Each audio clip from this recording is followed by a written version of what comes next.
The emergency room had been dead quiet for 11 minutes when the first scream split the air. Then the second. Outside, through rain-streaked glass, a military helicopter carved through the storm, its spotlight sweeping across the parking lot like it was hunting something or someone. Inside Crestwood Valley Medical Center, every head turned toward the trauma bay doors, every head except one. Claire Dunbar didn't look up. She was already moving. The young ER nurse everyone called timid, clumsy, and completely out of her depth, the one Dr. Marcus Holt made kneel on the floor during staff safety drills just to humiliate her in front of colleagues, was already reading something in that patient's wound that no one else in the room could see, something that made her blood go cold. Before we go any further, if you're new here, hit that subscribe button right now, because the story you're about to hear is exactly the kind that will keep you up at night. Like this video, drop a comment telling me what city and country you're watching from. I want to see just how far this story travels. Now let's get into it. The rain had been coming down sideways since 6 o'clock, which meant the ambulance bays smelled like wet asphalt and old blood, and the particular kind of stress that settles into hospital walls after too many bad nights in a row. Crestwood Valley Medical Center sat at the edge of Dunmore, West Virginia, tucked between a shuttered coal processing plant and a stretch of highway that locals called the Widowmaker for the number of head-on collisions it produced every winter. The hospital was underfunded, understaffed, and perpetually one equipment failure away from crisis. Most of the good doctors had left for Morgantown or Pittsburgh years ago. What remained was a skeleton crew of exhausted nurses, 2 overworked residents, and Dr. Marcus Holt. Holt ran the emergency department the way a man runs something he believes belongs to him by right rather than by competence. He was 53, broad-shouldered, with the kind of easy confidence that comes not from skill, but from 20 years of never being seriously challenged. He had opinions about everything and doubted almost no one as often as he doubted the nurses beneath him. He called it maintaining standards. Everyone else called it what it was. Claire Dunbar had been on shift since 7 that morning. She was 28 years old, narrow-framed, with close-cropped dark hair. She kept tucked under her scrub cap, and a habit of standing very still in the middle of chaos that some people mistook for timidity. She had been at Crestwood Valley for 4 months. In that time, she had learned 3 things with certainty. The crash cart in Bay 2 had a sticky wheel. The charge nurse, Patrice Odom, was the only person in the building actually holding the department together. And Dr. Marcus Holt had decided within her first week that she was the weakest member of his staff. She had not corrected that impression. It wasn't that she was passive by nature. It was closer to a calculation, the kind you make when you've spent enough time in environments where drawing attention to yourself carries a cost you can't always predict in advance. So she moved quietly. She did her work. She absorbed the comments he made during rounds about her hesitation and her lack of clinical confidence, and she filed them somewhere behind her sternum where they wouldn't interfere with her focus. Dunbar. Holt's voice came from behind the nursing station, where he was signing off on a chart without looking at it. We're doing the safety drill at shift change. You're leading the floor demonstration this time. Patrice, standing 2 feet away, didn't look up from her computer, but Claire saw the way her jaw tightened.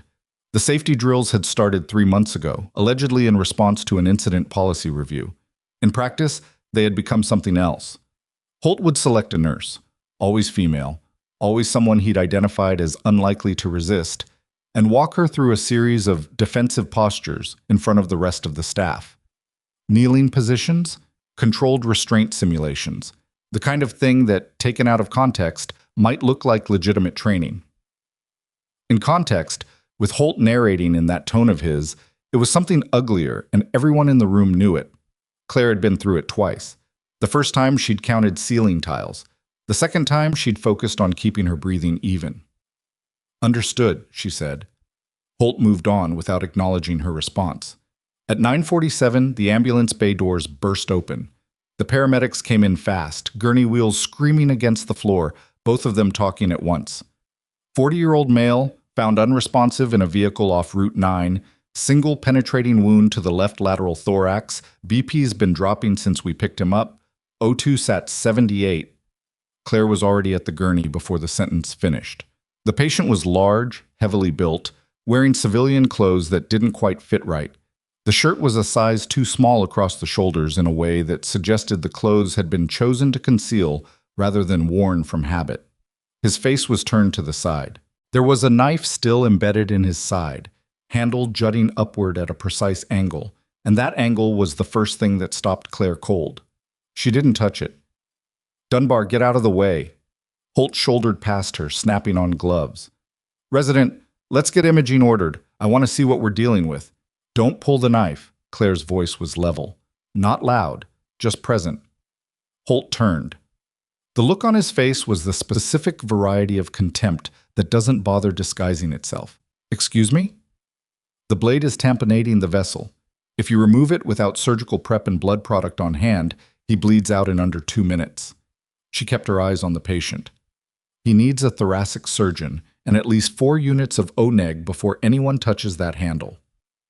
The trauma bay had gone quiet, and the way rooms go quiet when something has shifted and no one is sure yet what. "I'll remind you," Holt said very carefully, "that you are a floor nurse, not a physician, not a surgeon, not, I know what I am." She finally looked at him. "I'm also right." For a moment, the only sound was the cardiac monitor, the rain hammering the roof, and the shallow, labored breathing of the man on the gurney. Then the patient's hand moved, reached out, found Claire's wrist with a grip that was weak but deliberate. "Don't." His voice was barely above a breath. "Don't let them take it out." His eyes opened, dark, glassy with pain, but focused. He looked directly at her. "You know what this is?" he said. It wasn't a question.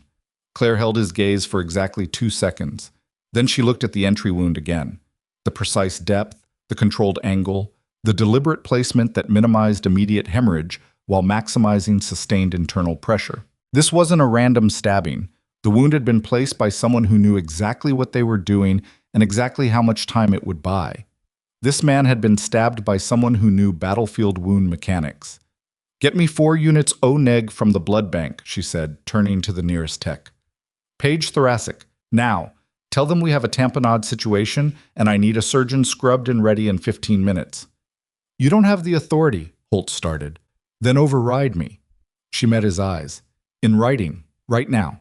So when he dies, there's documentation of whose call it was."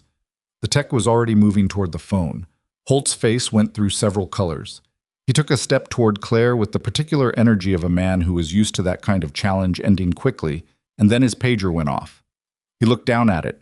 His expression changed. "There's a helicopter requesting emergency landing clearance," one of the desk nurses called from the station. "They're saying they have a priority casualty, military." "We're not a Trauma 1 facility," Holt said, recovering. "Tell them to divert to—" "They're already on approach. They say they can't make it to Charleston." Through the rain-blurred windows above the ambulance bay doors, Claire could see it, a dark silhouette dropping through the storm, rotor wash scattering sheets of water across the parking lot in wide silver arcs. Military markings. No civilian livery. The aircraft moved with the purposeful, unhurried precision of something that had been in bad weather before and wasn't concerned about it. Holt was still talking, something about authorization protocols and liability exposure, but Claire had already stepped away from the trauma bay toward the exterior doors because something about the helicopter's approach wasn't sitting right in the back of her mind. The angle of descent, the speed, the way it came in without radio back and forth, like the crew already knew where they were going, like they'd been here before. She pushed through the exterior door into the rain. Cold hit her immediately, plastering her scrubs to her arms, and she stood at the edge of the ambulance lane, watching the helicopter settle onto the far end of the parking lot, where the lot widened near the maintenance building. The rotors were still turning when the side door opened. 3 figures in tactical gear jumped out first, moving in practiced formation away from the aircraft. Then 2 more, helping a 6th person, a man, large, dressed in gear that Claire recognized not by brand but by configuration. The way the load-bearing equipment was arranged, the medical markings on his shoulder.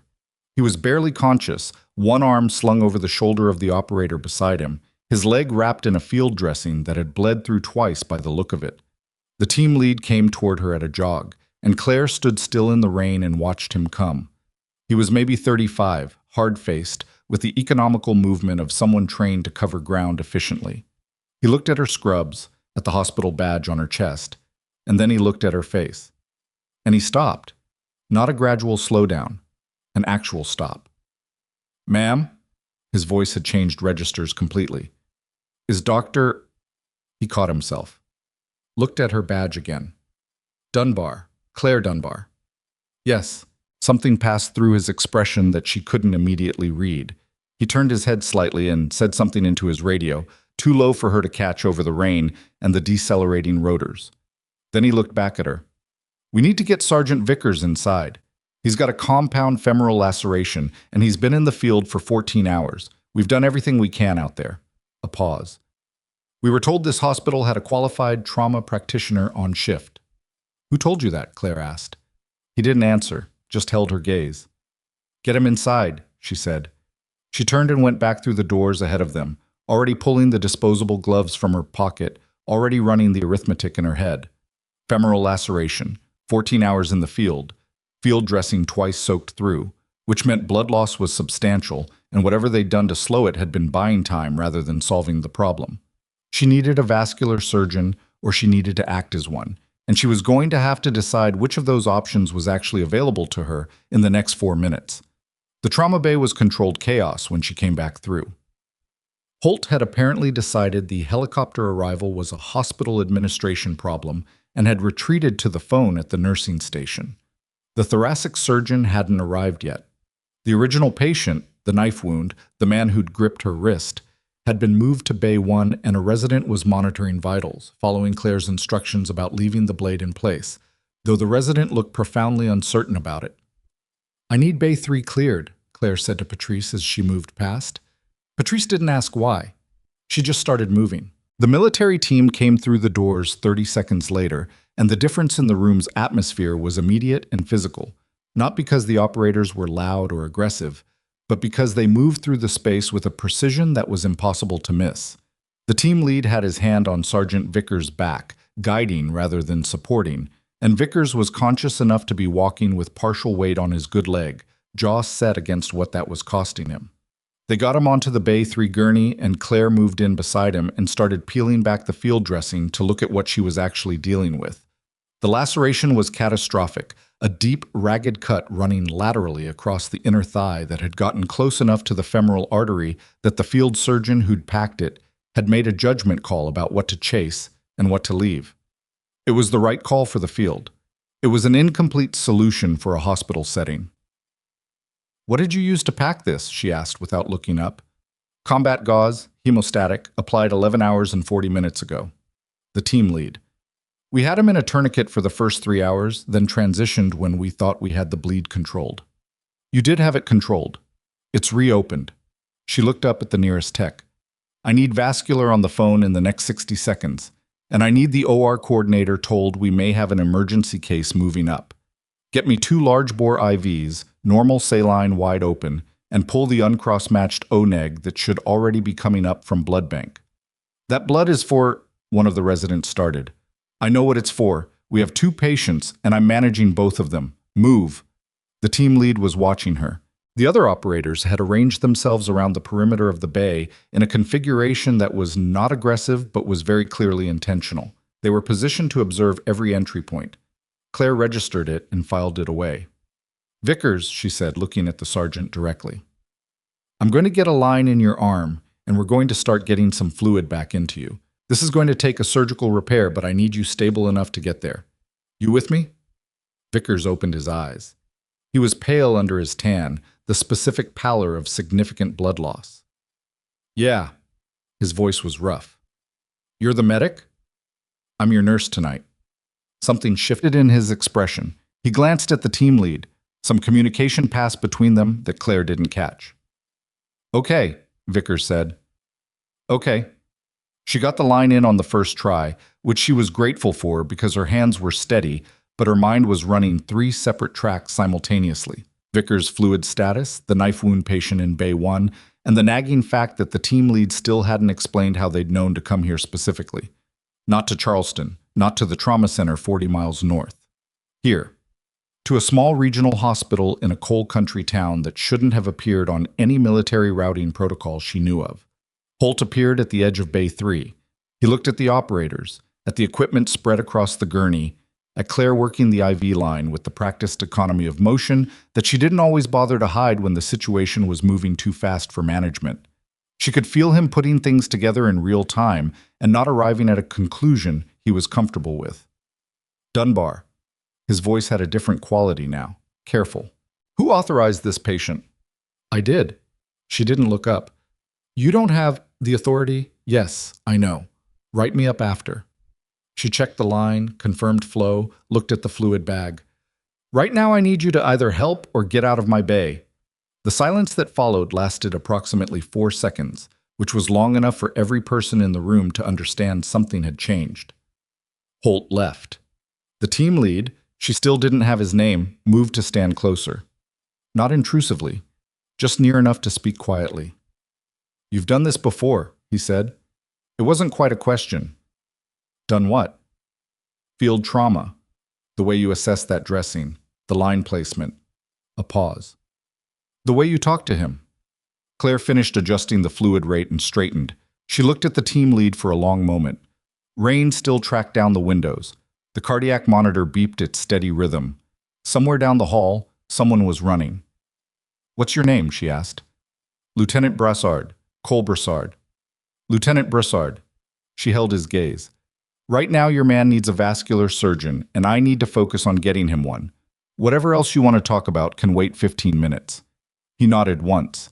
She turned back to Vickers and did not look at Brassard again, but she could feel him watching her the way you feel a change in barometric pressure. Not dramatic, just present, and carrying the weight of something incoming.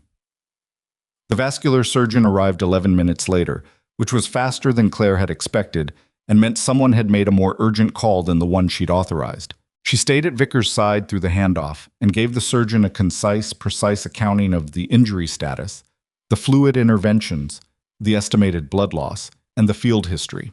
The surgeon, a compact woman named Dr. Asha Merritt, who had the efficient manner of someone chronically overscheduled, listened without interrupting and asked one clarifying question about the tourniquet timeline before nodding. Good, Merritt said. Not a compliment exactly, more like confirmation.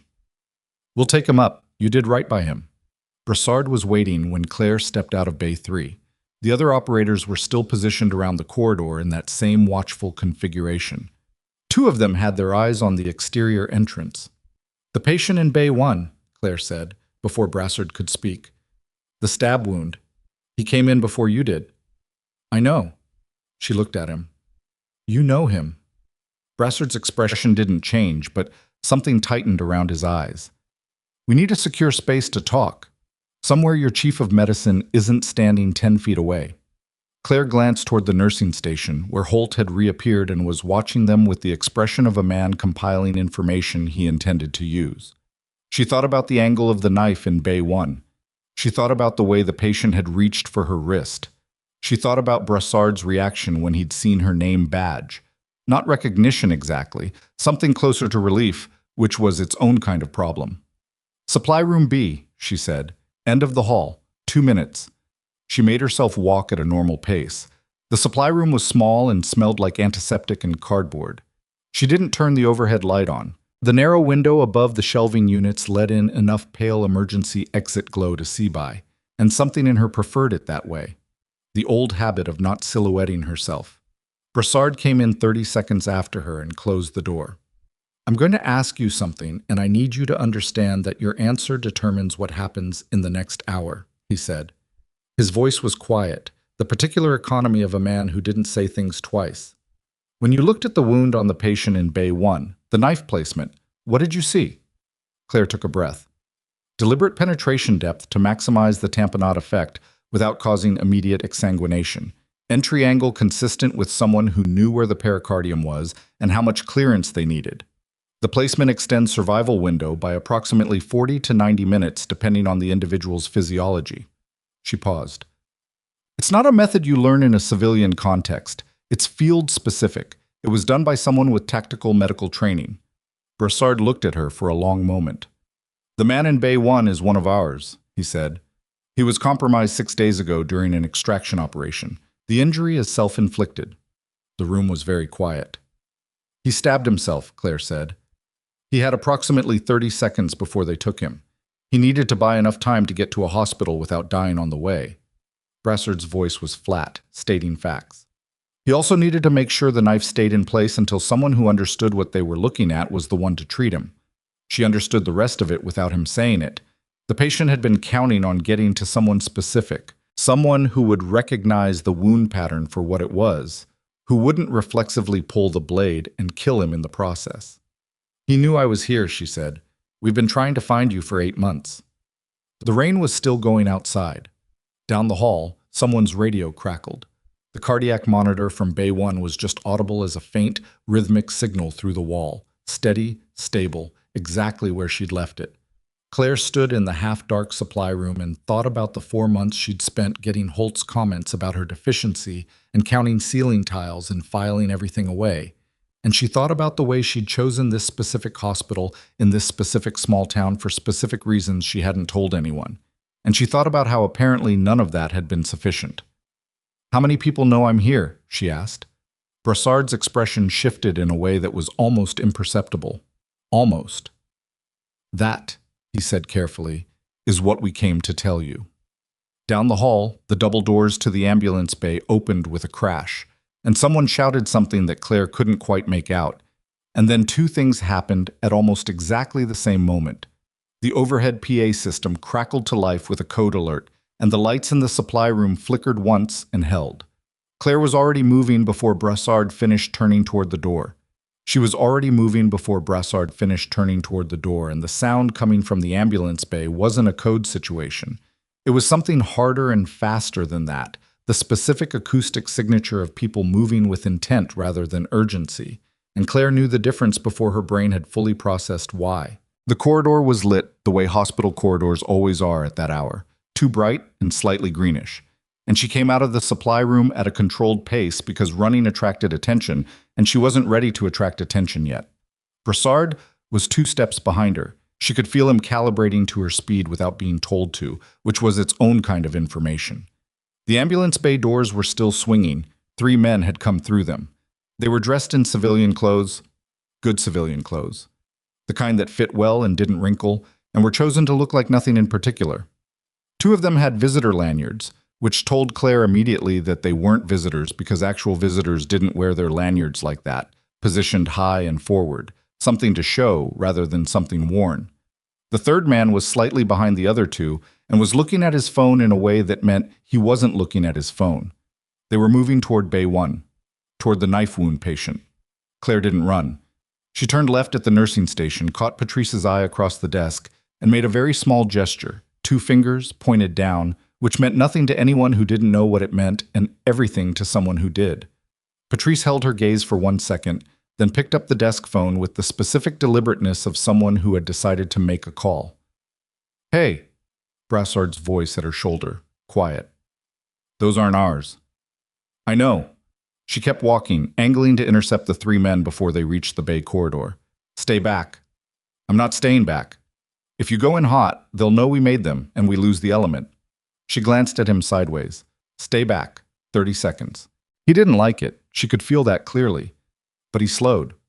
Claire came around the corner ahead of the 3 men and walked directly into the path of the first one, the way a tired nurse at the end of a long shift walks into the path of someone she hasn't seen yet, which is to say, without grace and with the slight bovine exhaustion that makes people want to step around rather than through.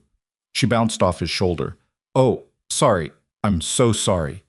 She grabbed the nearest counter for balance, looked up at him. "Are you family of a patient? Visiting hours ended at 9, I have to let you know, but if you check in at the desk, they can usually—" "We're fine." The first man's voice was flat. His eyes were already moving past her toward the bay corridor. "Of course." She straightened, looked at the second man, at the third, measured the distance between them and the width of the corridor, measured the body language of the third man, who had shifted his weight in a way that told her his right hand was doing something she couldn't see from this angle. "Can I ask who you're here to see?" "We're good," the first man said again. "Right.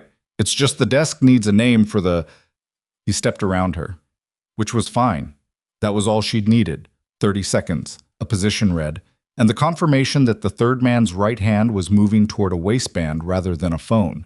She let them go past and turned back toward the nursing station and found Brassard 5 feet away, closer than she'd told him to be, and behind him 2 of his operators had materialized in the corridor in a way that suggested they'd been there for longer than she'd realized. 3, she said quietly. The last one's carrying. Right side, strong hand. They're going for Bay 1. Brassard's expression was controlled, but his eyes were doing the math fast. I've got 2 more at the exterior entrance and Kowalski's with Vickers upstairs. That leaves me 3 assets down here, and I don't know this building's layout. I do. She looked at him directly. Bay 1 connects to the supply corridor through the back wall. There's a crash door that's supposed to be locked, but the mechanism's been broken for 2 months because maintenance keeps deferring the work order. If they know the building, that's their secondary exit. Do they know the building? Someone gave them a lanyard, she said. Someone who's been in this building. That landed. She watched it land. Get your people to the supply corridor entrance, she said. Now, quietly. Brassard turned and made a gesture to his 2 operators that Claire didn't need to decode because she already knew what he was asking them to do. They moved. She turned back toward Bay 1 and thought for exactly 1 second about what she was walking into and what she had available and what she was not going to have time to wish she had more of, and then she stopped thinking about it and moved. Bay 1 was set up the way she'd left it. The knife wound patient, she still didn't have his name, only the lieutenant's confirmation that he was one of theirs, was on the gurney, vitals stable by the monitor's accounting, the blade still in place under Claire's standing order. The resident who'd been monitoring him, a second-year named Pollock, who was competent enough and perpetually overwhelmed, had stepped out at some point in the last 15 minutes. The bay was quiet.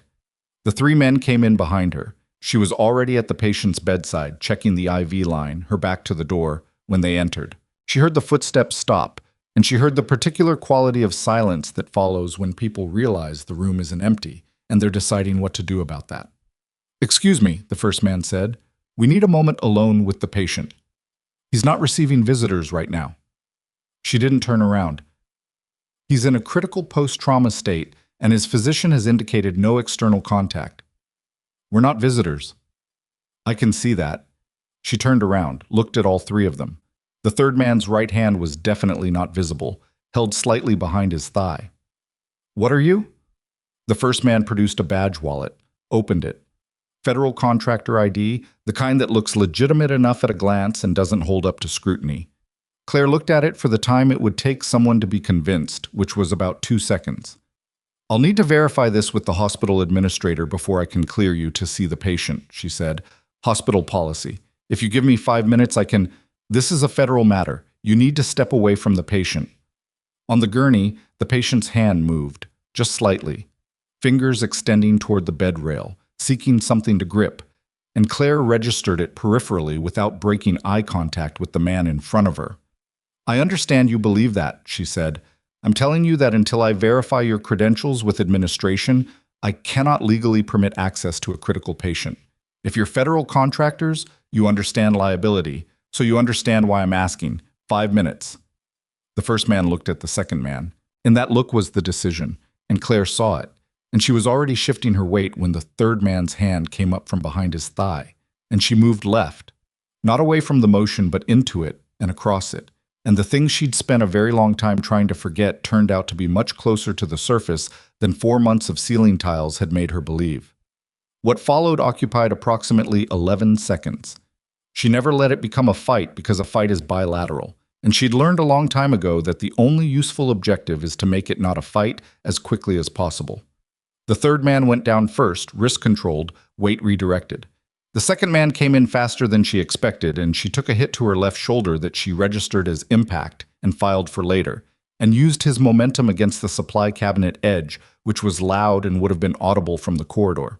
The first man pulled back, assessing, not fleeing, and by the time he'd completed that assessment, the bay doors came open and Brassard's 2 operators were through them, and the arithmetic changed in a direction the first man didn't like. He put his hands up. The third man was still on the floor. His weapon, a compact suppressed semi-automatic that she hadn't had time to fully register when it was in his hand, had skidded under the gurney. Brassard was in the doorway. The patient on the gurney was watching everything with the focused, remote attention of a man who has seen enough action to know when the situation is resolved and when it isn't. "Clear," Brassard said. His voice was tight.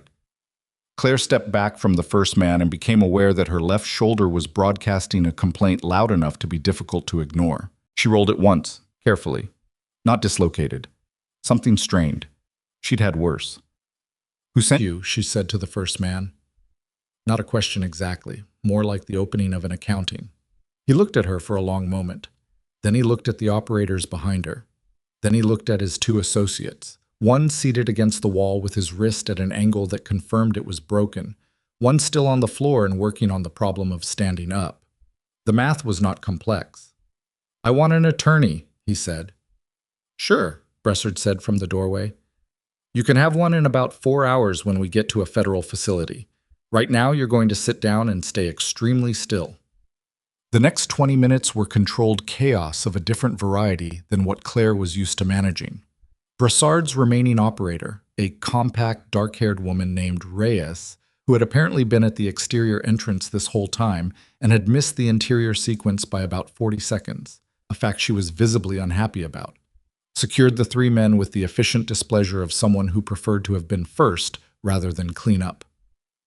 2 of Crestwood Valley's hospital security officers arrived, and then immediately deferred to the operators in a way that told Claire the security team had been briefed on something. She wasn't sure what. Dr. Marcus Holt arrived 4 minutes after the security officers and stopped in the bay doorway, taking in the scene with an expression that moved through disbelief, indignation, and something that looked a great deal like fear before settling back to indignation, because indignation was more comfortable. "What in the... Dunbar, what happened? Someone needs to explain to me right now what is happening in my department." 3 individuals attempted to access a critical patient without authorization, Claire said. She was pressing a folded piece of gauze against her shoulder, which wasn't strictly necessary, but gave her hands something to do. "They've been detained. I'll write up a full incident report."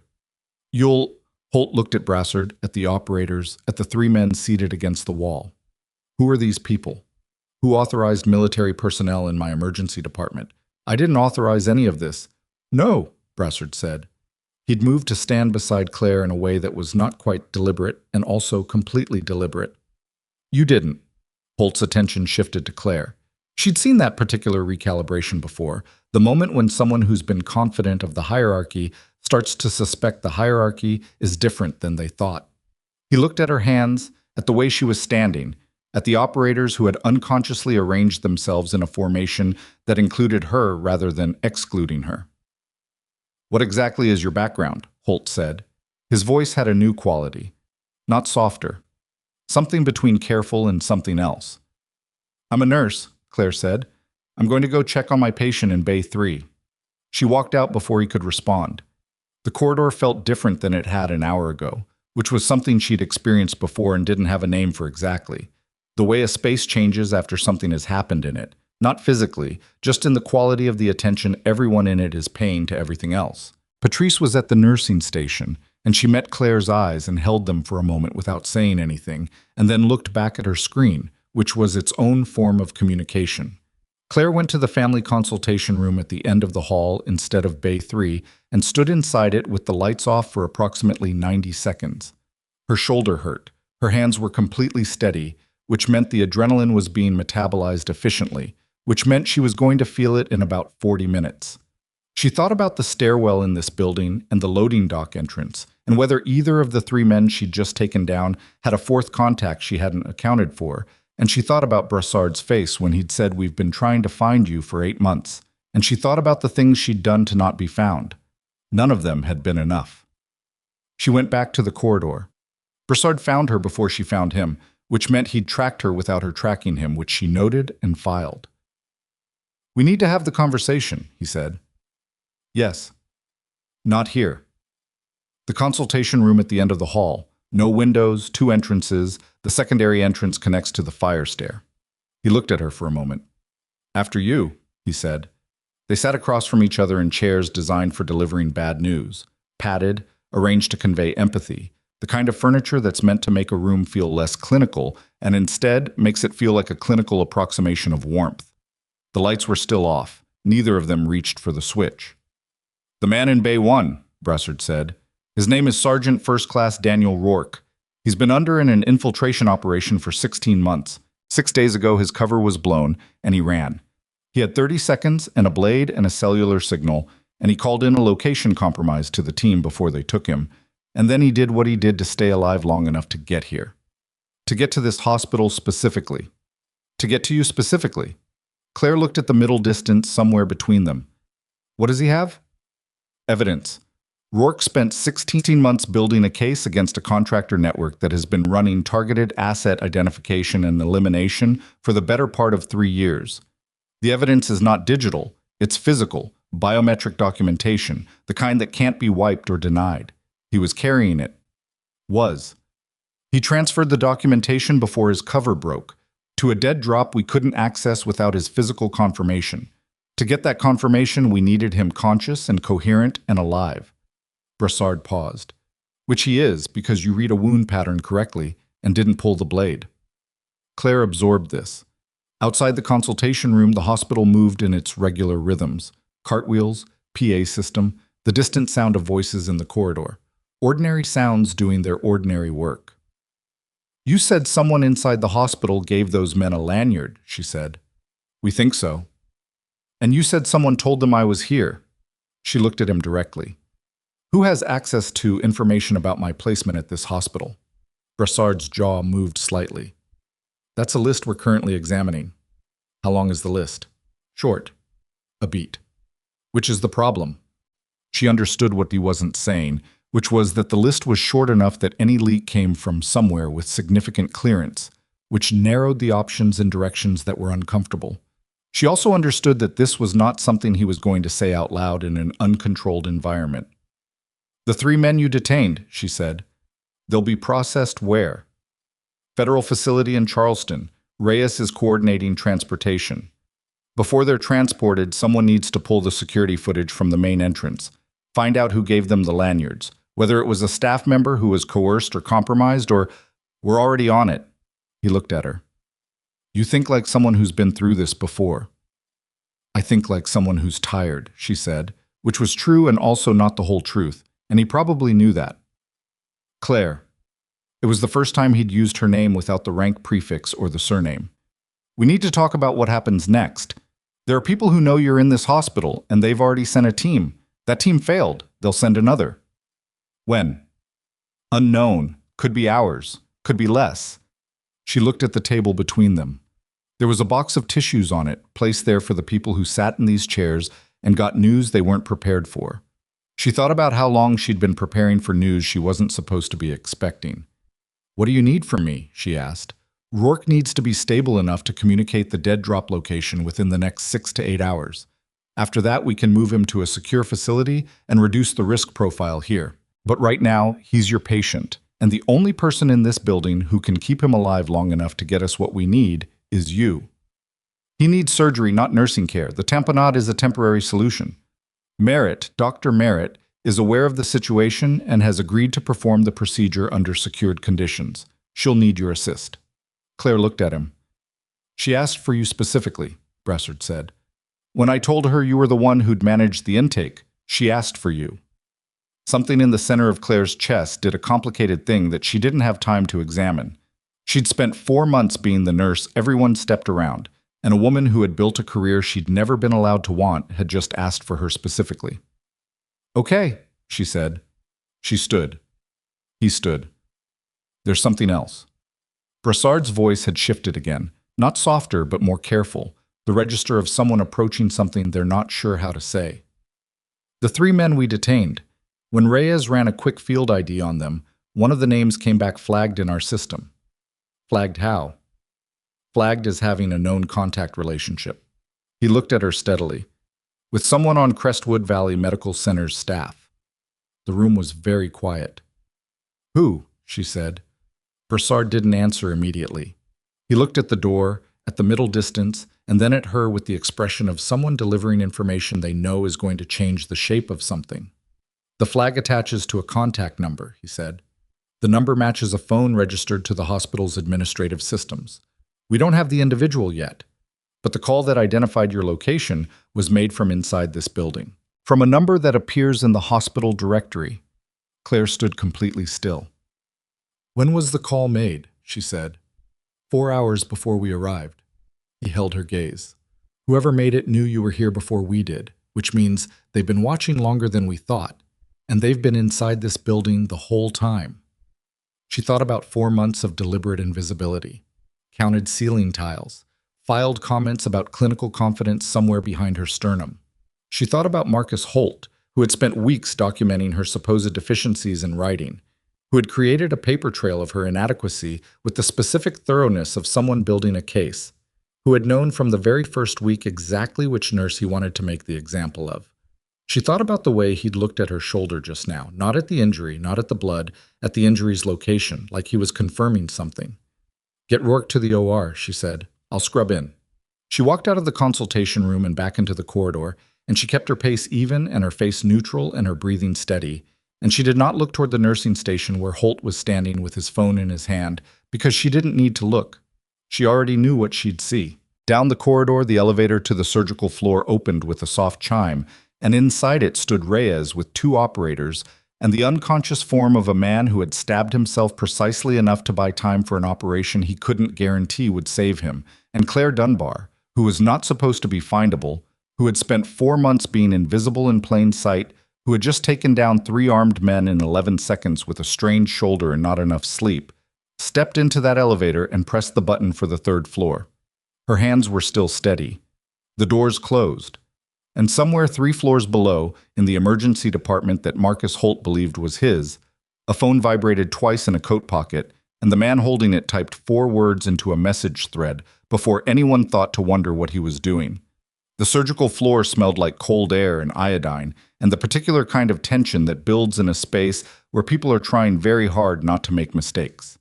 Claire stepped off the elevator and moved toward the scrub sink without breaking stride, and Reyes held the OR door while the operators wheeled Rourke's gurney through with the careful haste of people who understood that careful and fast were not opposites. Dr. Asha Merritt was already gloved and waiting inside, and she looked at Claire over the top of her mask with the expression of someone who had made a decision and wasn't revisiting it. "You've assisted in a thoracic procedure before," Merritt said. "Not a question." "Yes." "Good. Scrub in. I'll talk you through anything I need from you, but I don't want to waste time explaining basics." She turned back to the table. "Let's move."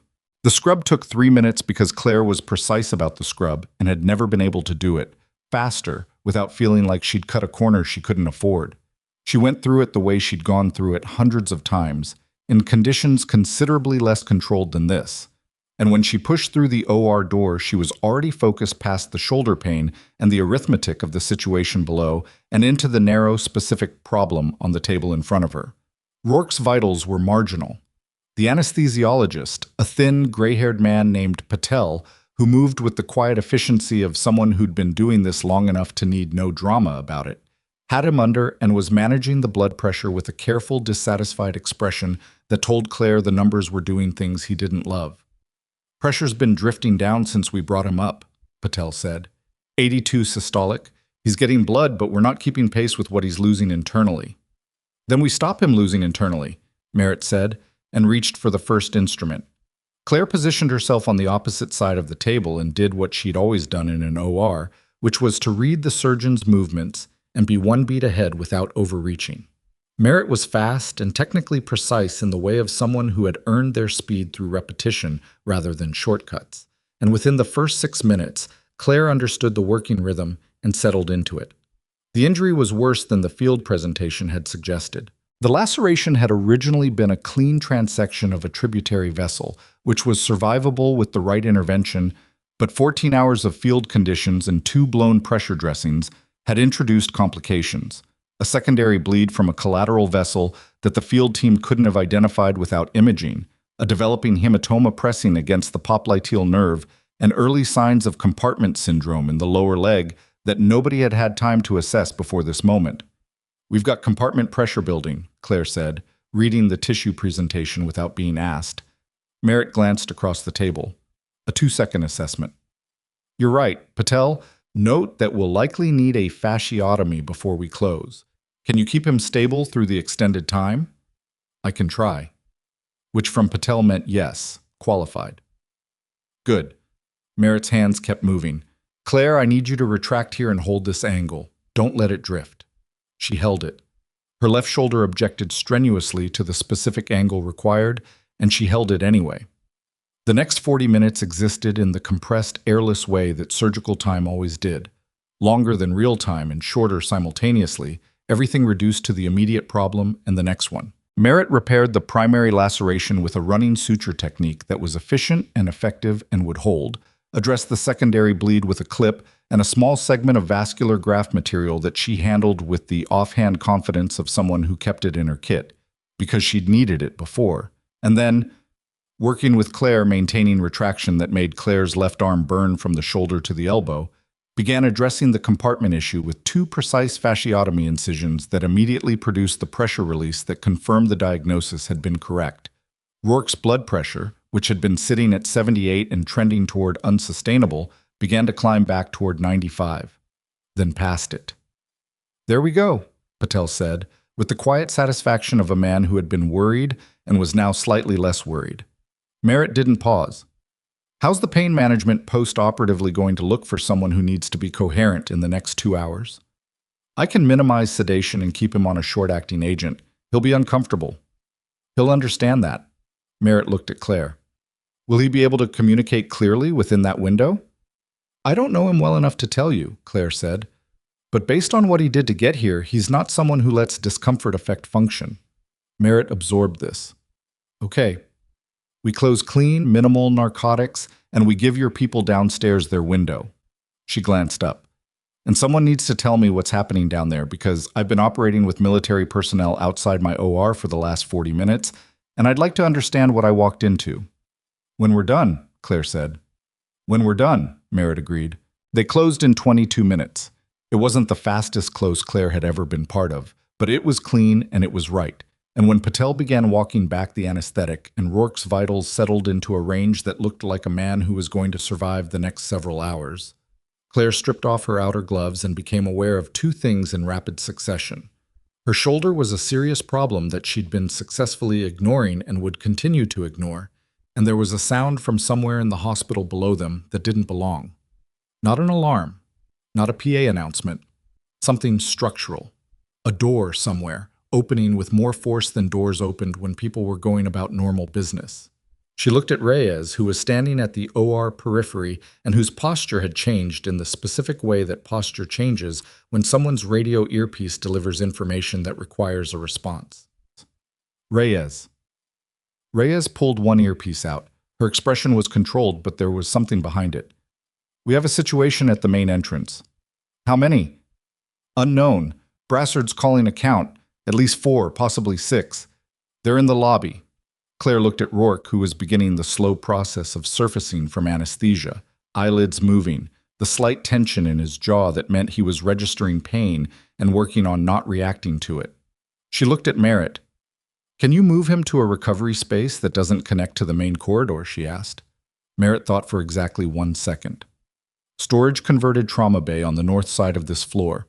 We used it during the COVID overflow period. It has a separate electrical panel and its own ventilation. Nobody uses it now." "Does it appear in the hospital directory?" "As a storage room, yes. As a patient care space, no." "Move him there." She didn't wait for the agreement. She was already moving toward the door and pulling out her phone and pulling up the internal hospital directory on the app. Every staff member was required to download, scanning the floor plan from memory and cross-referencing it against the building's structural reality as she understood it from 4 months of walking these corridors. The main entrance was 2 floors below and on the south side of the building. The stairwells connected at the central core. If 6 people had come through the lobby, they had 3 options: the central elevator bank, the north fire stair, or the south fire stair. The elevator was slow and controllable. The south fire stair came up behind the nursing station, which was staffed. The north fire stair came out 30 feet from the converted trauma bay. She went back to Reyes. "North fire stair," she said. "That's where they'll come." Reyes was already on the radio. Claire heard Brassard's voice through the static, clipped and fast. Positions, asset count, the specific shorthand of people who'd trained together for situations where language needed to be compressed. "Brassard wants you to hold position on this floor," Reyes said, relaying without inflection. "He can want that," Claire said. She went to the north fire stair. The stairwell was cold and smelled like concrete and old paint, and the fire door at the floor below was propped open with what turned out to be a rubber door wedge, which was a hospital safety violation and also told her something had gone through here recently. She came down 2 steps, listened, and heard nothing, which meant nothing because the stairwell acoustics were unpredictable. She went back up, closed the fire door on this floor, and braced it from inside with the edge of a supply cart she pulled from the alcove beside the stair exit. It would hold for approximately 45 seconds against sustained force and maybe twice that against someone who wasn't sure what was on the other side. Her phone buzzed. Brassard. Where are you? North stair, 3rd floor. I've braced the fire door. They've already been through the 2nd floor exit. Someone propped it. A pause that lasted long enough to tell her he wasn't pleased. We have a bigger problem. Lobby team wasn't the secondary. The lobby team is a diversion. She processed this in about 2 seconds. Where's the primary? We don't know yet. We lost camera feed on the east wing 30 seconds ago. The east wing of the 3rd floor housed 2 things. The nursing station she'd passed on the way to the OR, and the only external stairwell access that didn't appear on the publicly available hospital floor plan because it had been added during a renovation 4 years ago, and the records hadn't been properly updated in the system the lobby posted for visitors. Someone had done their homework. East wing renovation stair, she said. It's not in the public directory. Someone with building access gave them the layout. The same someone who had given them lanyards. The same someone who had made a phone call 4 hours before the helicopter arrived. Brassard, I need you on the 3rd floor. Now. I have 2 people on their way up. ETA 90 seconds. 90 seconds is a long time. She ended the call and moved east. The nursing station was unmanned, which made sense because Merritt's team was in the converted trauma bay, and Patel was with Rourke, and the OR team had dispersed to other tasks. And the ordinary rhythms of a hospital floor at this hour meant there simply wasn't always someone at the desk. The corridor was lit and empty, and the kind of quiet that felt less like peace and more like the held breath before something breaks. The renovation stair access was at the end of the east corridor, behind a door marked mechanical, authorized access only. The door was unlocked. She knew it was unlocked because the indicator light on the electronic lock was showing green when it should have been showing red, which meant the lock had been released from the administrative system sometime in the last, she checked the indicator's timestamp display, 14 minutes. 14 minutes ago, while she was in the OR. Someone on the administrative access list had released the lock remotely. The list of people with administrative access to the hospital's electronic lock system was not long. It included the facility director, the security supervisor, the chief of medicine, and 2 members of the IT infrastructure team. Holt had administrative access. She stood at the mechanical door and thought about 14 minutes, and what could have been communicated in that time to people who already knew the building, who already had the layout, who already knew where one specific person was and what floor she was on. She pulled the door open and went into the stairwell. It was darker than the main stair, one of the fluorescent fixtures overhead at half brightness with the slow flicker of a ballast about to give up. The stair went down 2 flights to the building's east service entrance. She could hear from below the specific sound of people trying to move quietly who weren't quite quiet enough. The controlled breathing, the careful foot placement, the occasional brush of equipment against the metal railing. 3, maybe 4. Coming up. She had no weapon, a strained shoulder, and approximately 20 seconds. She went back through the mechanical door, let it close behind her, and moved to the supply alcove 8 feet from the door's edge, where the angle created a blind spot that the door's swing would maintain for the first 2 seconds after entry. She took a compression bandage roll from the alcove shelf, the only thing with weight, and settled into the position and waited. They came through in a stack. First man through swept left, the standard clearance motion. Second man through swept right. Both of them were past the alcove's blind spot before the third man came through, and the third man was the one she was waiting for because the third man was always the most dangerous. He was watching behind the first 2 instead of ahead, which meant he was the one who would see her first if she let him. She didn't let him. What happened in the next 4 seconds was not elegant. The compression bandage made a poor improvised distraction, but it was enough to pull the third man's eyes right for the half second she needed. And she came out of the alcove low and fast and put the third man into the wall with enough force to drop him, and the sound of that impact brought the second man around, and she was already inside his reach. And the strained shoulder screamed when she used it, and she used it anyway, and the second man went down. The first man had his weapon up. She stopped. They stood 8 feet apart in the corridor of the 3rd floor of Crestwood Valley Medical Center, and the man with the weapon was breathing hard and trying to decide something. And Claire stood with her hands at her sides and looked at him with the complete stillness of someone who had been in this exact position before and had survived it by understanding that the next 3 seconds were determined by whoever moved second. "Down," she said. Her voice was steady. "On your knees, right now." He didn't move. "There are 5 military operators on this floor," she said. "The noise you just made brought them here. You have about 15 seconds before this becomes a very bad decision for you." She was estimating the operator's ETA at 45 seconds, not 15, but he didn't know that. The man's eyes moved left, then right. The calculation was visible in his face: exits, distance, what he had versus what she appeared to have. And then Brassard came through the door from the north fire stair at the end of the corridor with 2 operators behind him, and the man with the weapon performed the remainder of his calculation in about 1 second and put the gun on the floor. "On your knees," Brassard said, and his voice had the quality of something that didn't require emphasis. The man went to his knees. Reyes was through the door 30 seconds later, surveying the corridor with the expression of someone who was going to have things to say about this later. The second operator zip-tied the 3 men with the efficient unhappiness of someone who'd been doing this longer than they wanted to. Brassard came to stand beside Claire. He looked at the 2 men on the floor, and then at her, and then at her shoulder, where a bloom of blood had appeared through the scrub fabric. The injury from the Bay 1 confrontation reopened during the alcove sequence. "You're bleeding," he said. "I know. You went in without—" "I know." She looked at the 3 secured men. "Same organization as the ones from Bay 1? "We'll find out. But yes, probably." His jaw was tight. "This was coordinated. 2 entry points, staggered timing, diversion in the lobby. Someone gave them a very specific operational picture of this building." "I know who," she said. He looked at her. "Administrative access to the electronic lock system was used 14 minutes ago to release the mechanical door at the east renovation stair. The access list is 5 people. One of them has spent the last 4 months building a documented record of my professional deficiencies, which I now understand was not incompetence or cruelty. It was preparation." She kept her voice even.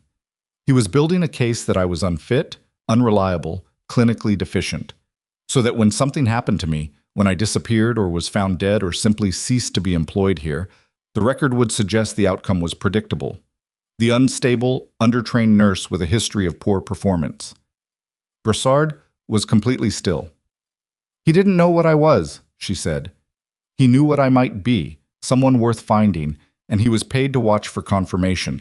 4 months ago, he flagged something and started building the file. Tonight, he confirmed it and made the call." She paused. "He's been downstairs this whole time."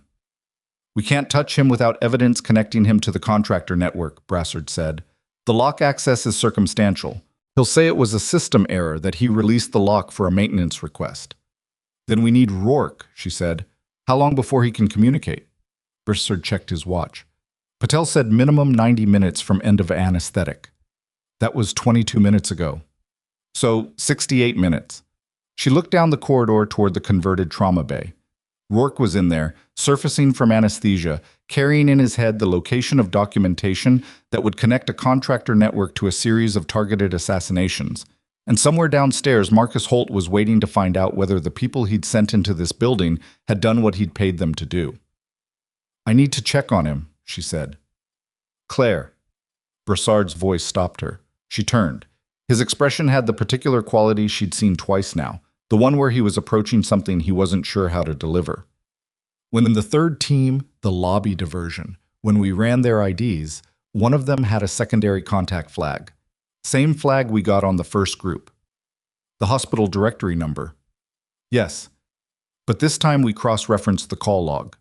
There were 3 calls made from that number tonight. The first was 4 hours before we arrived. The second was after you went into the OR. He paused. "The third was made 11 minutes ago. 11 minutes ago, while she was in the stairwell. He called them while the assault was in progress," she said.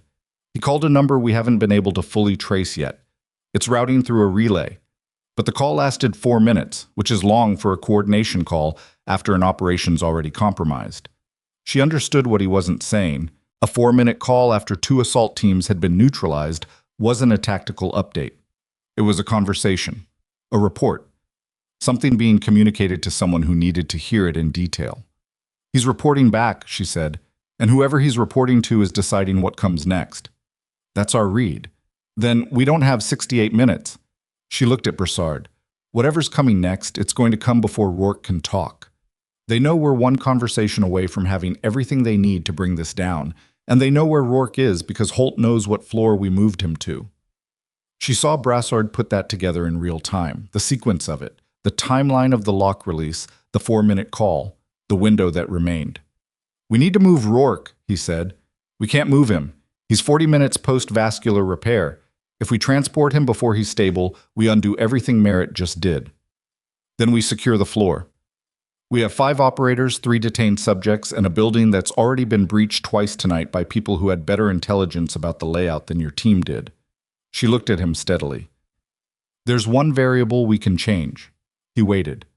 Holt thinks I'm on the 3rd floor, she said. He thinks Rourke is in the converted trauma bay. That's what he reported.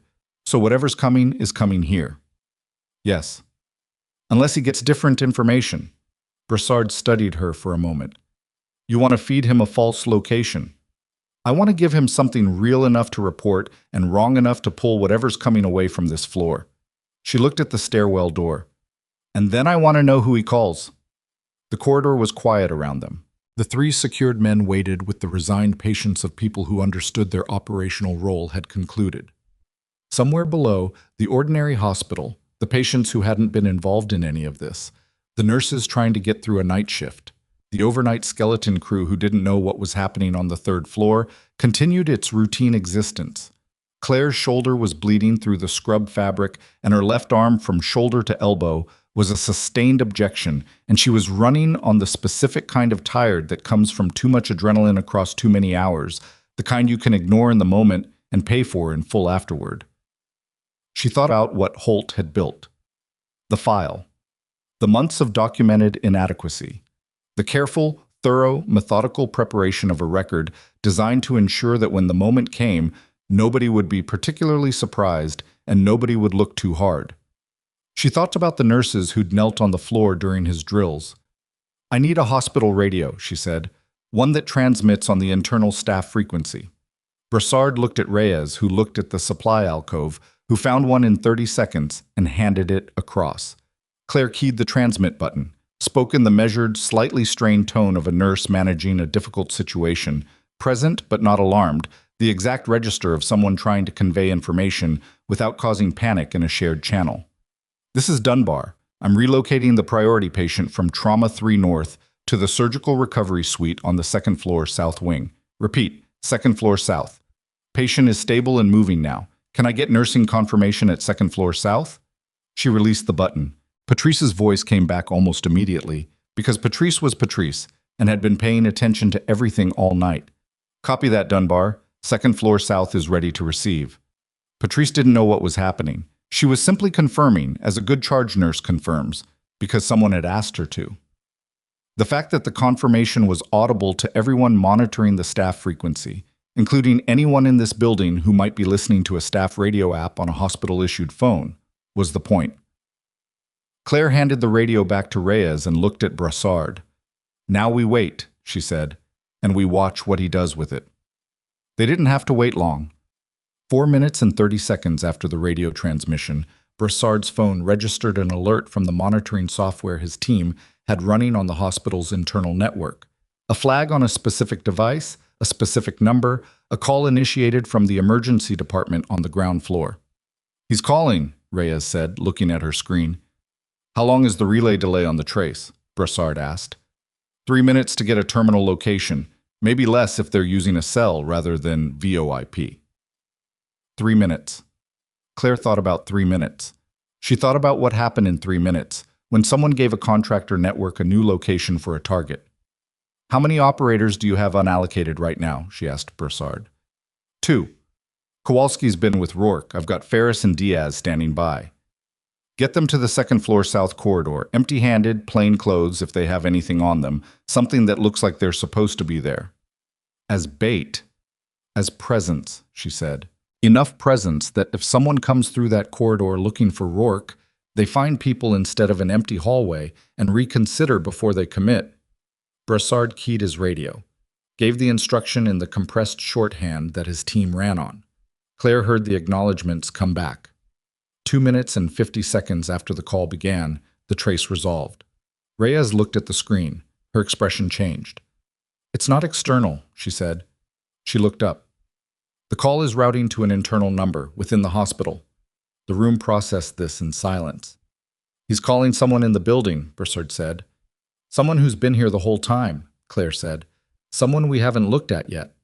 Reyes was already working the trace backward, pulling the internal directory, cross-referencing extensions. Her fingers stopped. She looked at Claire. "The extension resolves to the emergency department," she said. "But not Holt's line. It's the physician's lounge, the secondary line." Claire thought about who used the physician's lounge at this hour. Who would be credible in that space, unremarkable, worth overlooking? She thought about the resident, Pollack, second year, perpetually overwhelmed, who had been monitoring Rourke in Bay 1 and had stepped out at some point in the last few hours, and who she had not, in the cascade of everything that had followed, thought to account for. "Where's Pollack?" she said. Brassard was already on his radio. The answer came back in 15 seconds, and the answer was that nobody had seen the second-year resident since approximately the time that the lock on the east renovation stair had been remotely released, and the physician's lounge showed as occupied on the building's occupancy sensor system, and the secondary line in the physician's lounge was still active. The call was still going. Brassard's expression was the specific quality of controlled anger that comes from having run a tight operation and discovered a variable you didn't account for. "He's not alone," Claire said. "Holt flagged me and sold the location. But Pollack's been inside the operation longer. He's been the eyes. He knows this building better than anyone Holt could have briefed, because he works here." She paused. "He was in Bay 1 when Rourke came in. He heard everything. He knew the dead drop conversation was coming. If Pollack reports Rourke's actual location to whoever he's talking to, he might already have." Brassard moved first this time, toward the stairwell, and Claire was half a step behind him, and Reyes was on the radio calling Kowalski off the recovery watch because if Pollack had reported Rourke's real location, then the converted trauma bay was the target, and Kowalski was one person in a room with a post-surgical patient and a door that locked from the outside. They were halfway down the corridor when the building's fire alarm went off. Not the entire system, one zone, third floor, the converted trauma bay zone. Someone had pulled the manual alarm station inside that corridor, which meant someone was already on this floor, not coming from below, already here. And the alarm, in a hospital, did one thing with complete reliability regardless of circumstances. It opened every electronic door lock in the affected zone to allow evacuation, including the door to the converted trauma bay. Claire was running before the second pulse of the alarm finished.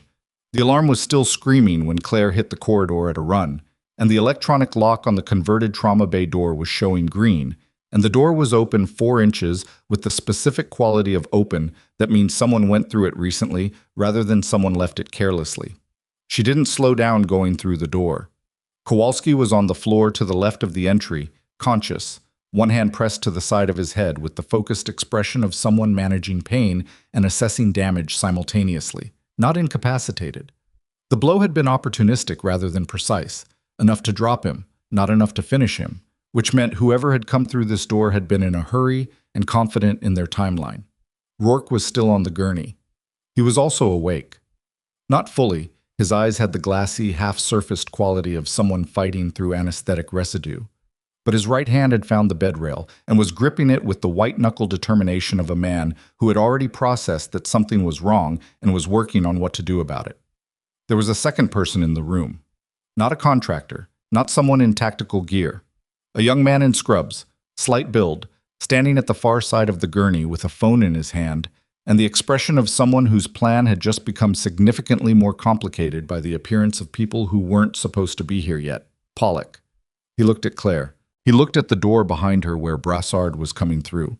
He looked at Rourke, who was looking at him with the specific flat attention of someone who had been much more dangerous than this situation required, and was remembering that.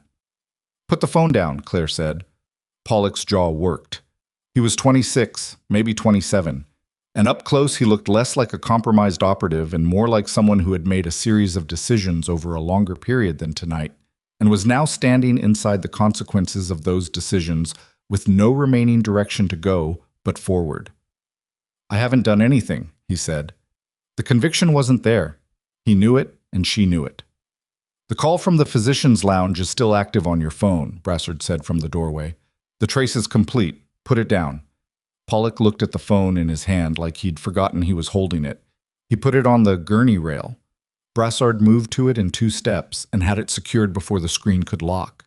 Reyes came through the door behind him and went directly to Kowalski, pulling on gloves, starting the assessment with the brisk efficiency of someone whose second priority was the man on the floor and whose first priority had just been resolved. Pollock sat down on the floor without being told to, which was the body's way of making a decision the mind was still catching up to. Claire moved to Rourke. His eyes tracked her when she came to the bedside, which was a good sign. She took his wrist, pulse present, a little fast, 70 minutes post-surgical and fighting the remnants of short-acting anesthetic. His color was still poor, but no longer the ashy gray of active hemorrhage. "Rourke," she said, "stay with me. You're okay. Surgery went clean." His mouth moved.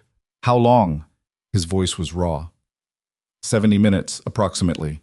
"You're at Crestwood Valley Medical Center in Dunmore." She kept her voice level. "Brassard is here." His eyes moved to find Brassard. Something in his face settled marginally. "The documentation," he said. Each word cost him something. "We need you to tell us the dead drop when you're ready," Brassard said. "Don't push it." A pause. He closed his eyes, opened them again. "I'm ready." "Rourke, I've been ready for 6 days." His grip on the bed rail didn't loosen. "Get something to write with." The dead drop location took 4 minutes to communicate because Rourke kept losing the thread of specific details and then finding them again, the way memory works when the brain is still metabolizing sedation. An address in a town 40 miles west, a specific storage unit number, a 5-digit access code that he gave twice to confirm, and the name of the facility manager who had been briefed to cooperate with any individual who presented a specific identification phrase. Brassard wrote it by hand in his field notebook because Rourke had specifically asked that nothing be entered into a device while they were still in this building. "There's a drive," Rourke said when the address was confirmed. "Physical drive, encrypted. The key is biometric. It requires a fingerprint." He lifted his right hand, the one that had been gripping the rail, and looked at his index finger with something that might have been grim amusement if he'd had the energy for it. "Mine. Which is why they needed me alive long enough to get somewhere useful." "They wanted the drive intact," Brassard said. 16 months of documentation. Every name, every transaction, every authorized elimination. The contractor network doesn't operate alone. It has institutional support. The drive has that too." He paused. "That's why they've been trying to get ahead of this. Once the drive is in federal hands, the institutional connections become untenable." Claire looked at Brassard. "How fast can you get to that storage facility?" she asked. "Ferris and Diaz can be there in 40 minutes. Send them now." She looked at Rourke. "The biometric requirement? I can provide an authenticated scan here," Rourke said. "Brassard has the reader." Brassard was already reaching into his jacket. The biometric scan took 30 seconds, and Rourke's hand shook twice during it, which he ignored. And when the authentication confirmed, Brassard immediately secured the reader and stepped out of the room to make a call. Claire could hear his voice in the corridor, compressed and quick, dispatching Ferris and Diaz with the storage unit details. She stayed at Rourke's side and checked the surgical site through the dressing, no bleed-through, the repair was holding, and adjusted the fluid rate on his IV because his pressure, while improved, was sitting at the low edge of acceptable, and she wanted it higher before she was comfortable. "The nurse who stabilized me," Rourke said, "in the bay, before the OR. That was me." He looked at her with the focused attention of someone seeing something clearly despite everything working against clarity. "You didn't pull the blade." "No. Most people would have. Most people haven't seen that wound pattern before." She checked the pressure reading again. "You took a risk with it. The angle was precise, but the margin for error on the tamponade effect is narrow. I had 30 seconds and I needed 40 minutes. His voice was steadying as the anesthetic continued to metabolize. I knew what I was doing. I know you did. She looked at him. It was good work. He made a sound that was the closest thing to a laugh his current condition would permit.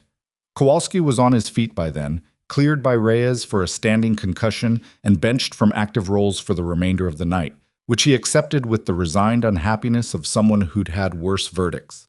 Pollock was seated against the far wall with Reyes positioned between him and the door, not restrained but not going anywhere.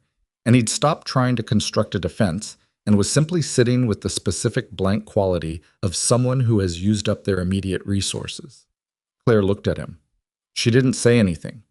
There wasn't anything useful to say to Pollock right now, and she wasn't going to waste words on a performance of anger she didn't feel.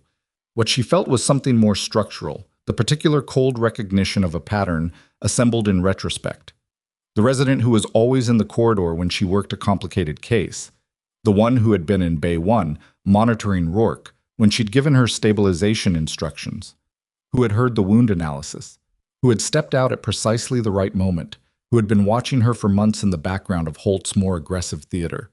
Two assets, one obvious, one quiet. She had been so focused on managing Holt that Pollock had been functionally invisible. That was something she'd need to think about later.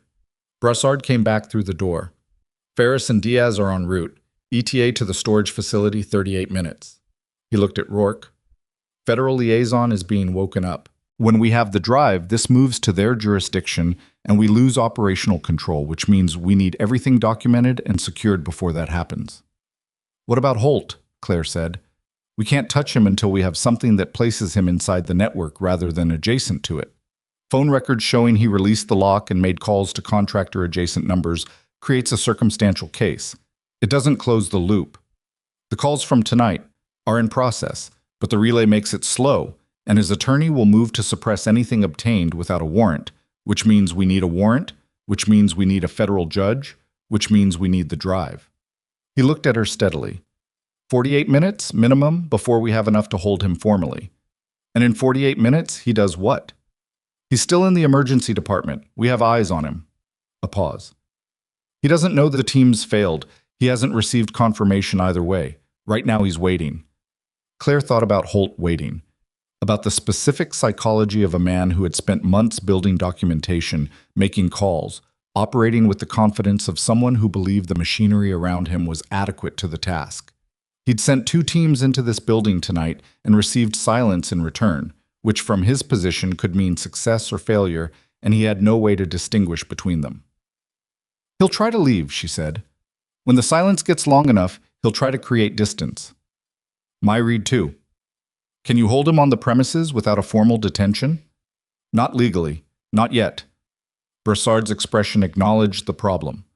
What we can do is give him a reason to stay. She understood what he meant by that. She left Rourke in Reyes's care, confirmed with Merritt, who appeared in the doorway at that moment looking like someone who had been fetched from a location she wasn't happy about leaving, that the post-surgical monitoring was adequate, and went back to the elevator. The emergency department at 2 in the morning had a specific atmosphere that was distinct from the department at 10 or midnight. Fewer patients, more fatigue, the long shift quiet of staff trying to sustain alertness through the corridor between midnight and dawn where the body's circadian machinery began actively working against them. 2 nurses at the station. A tech. One of the overnight security officers awake but not engaged. Holt was in his office. The door was closed, but the light was on and she could see his silhouette through the frosted glass panel, seated at his desk, which was unusual because Holt spent almost no time at his desk during a shift, preferring to circulate in ways that allowed him maximum visibility over what the staff was doing. The sitting meant he was waiting, or he was on his phone, or both. Claire went to the nursing station. Patrice looked up at her. Patrice had been at this desk through everything tonight, managing the ordinary flow of the department around whatever was happening above and beside it.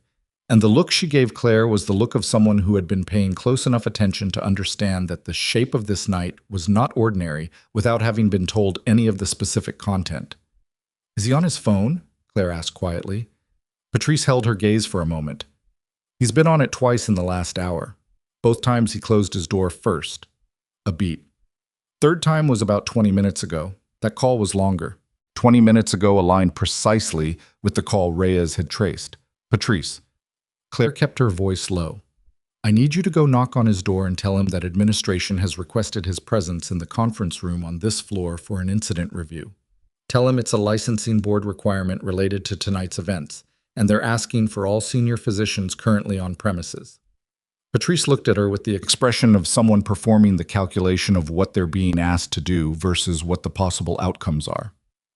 Is there an incident review? She asked. There's going to be, Claire said. I need him in that room and away from his phone and his car for the next 40 minutes. A long pause. The conference room's empty, Patrice said. I'll put on coffee. Licensing board people always want coffee. She stood up from the desk with the specific decisiveness of a woman who had made her decision and was done deliberating. Give me 2 minutes. Claire positioned herself at the far end of the nursing station where she had a sightline to Holt's office door and waited. She watched Patrice knock, watched the door open, watched Holt's face as Patrice delivered the message.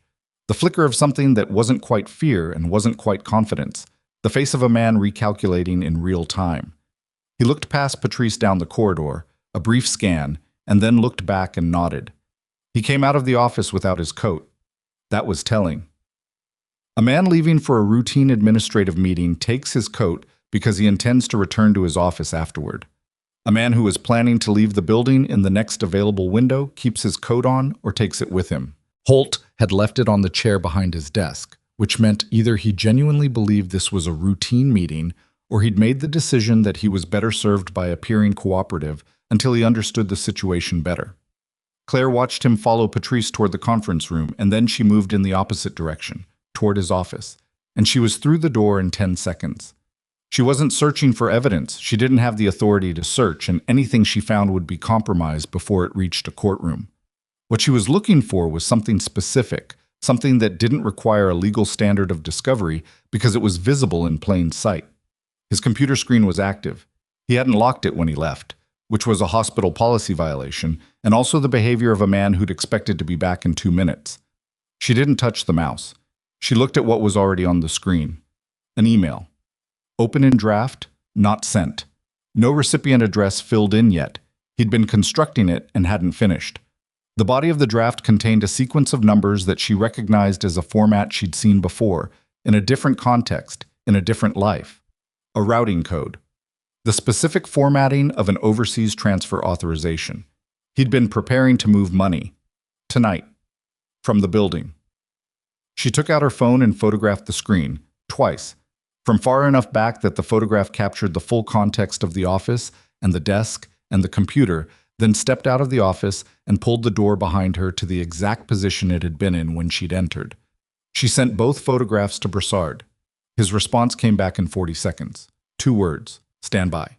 The next 22 minutes were the particular kind of difficult that comes from having done everything that can be done in advance and now existing in the gap where outcomes are being determined by other people in other locations.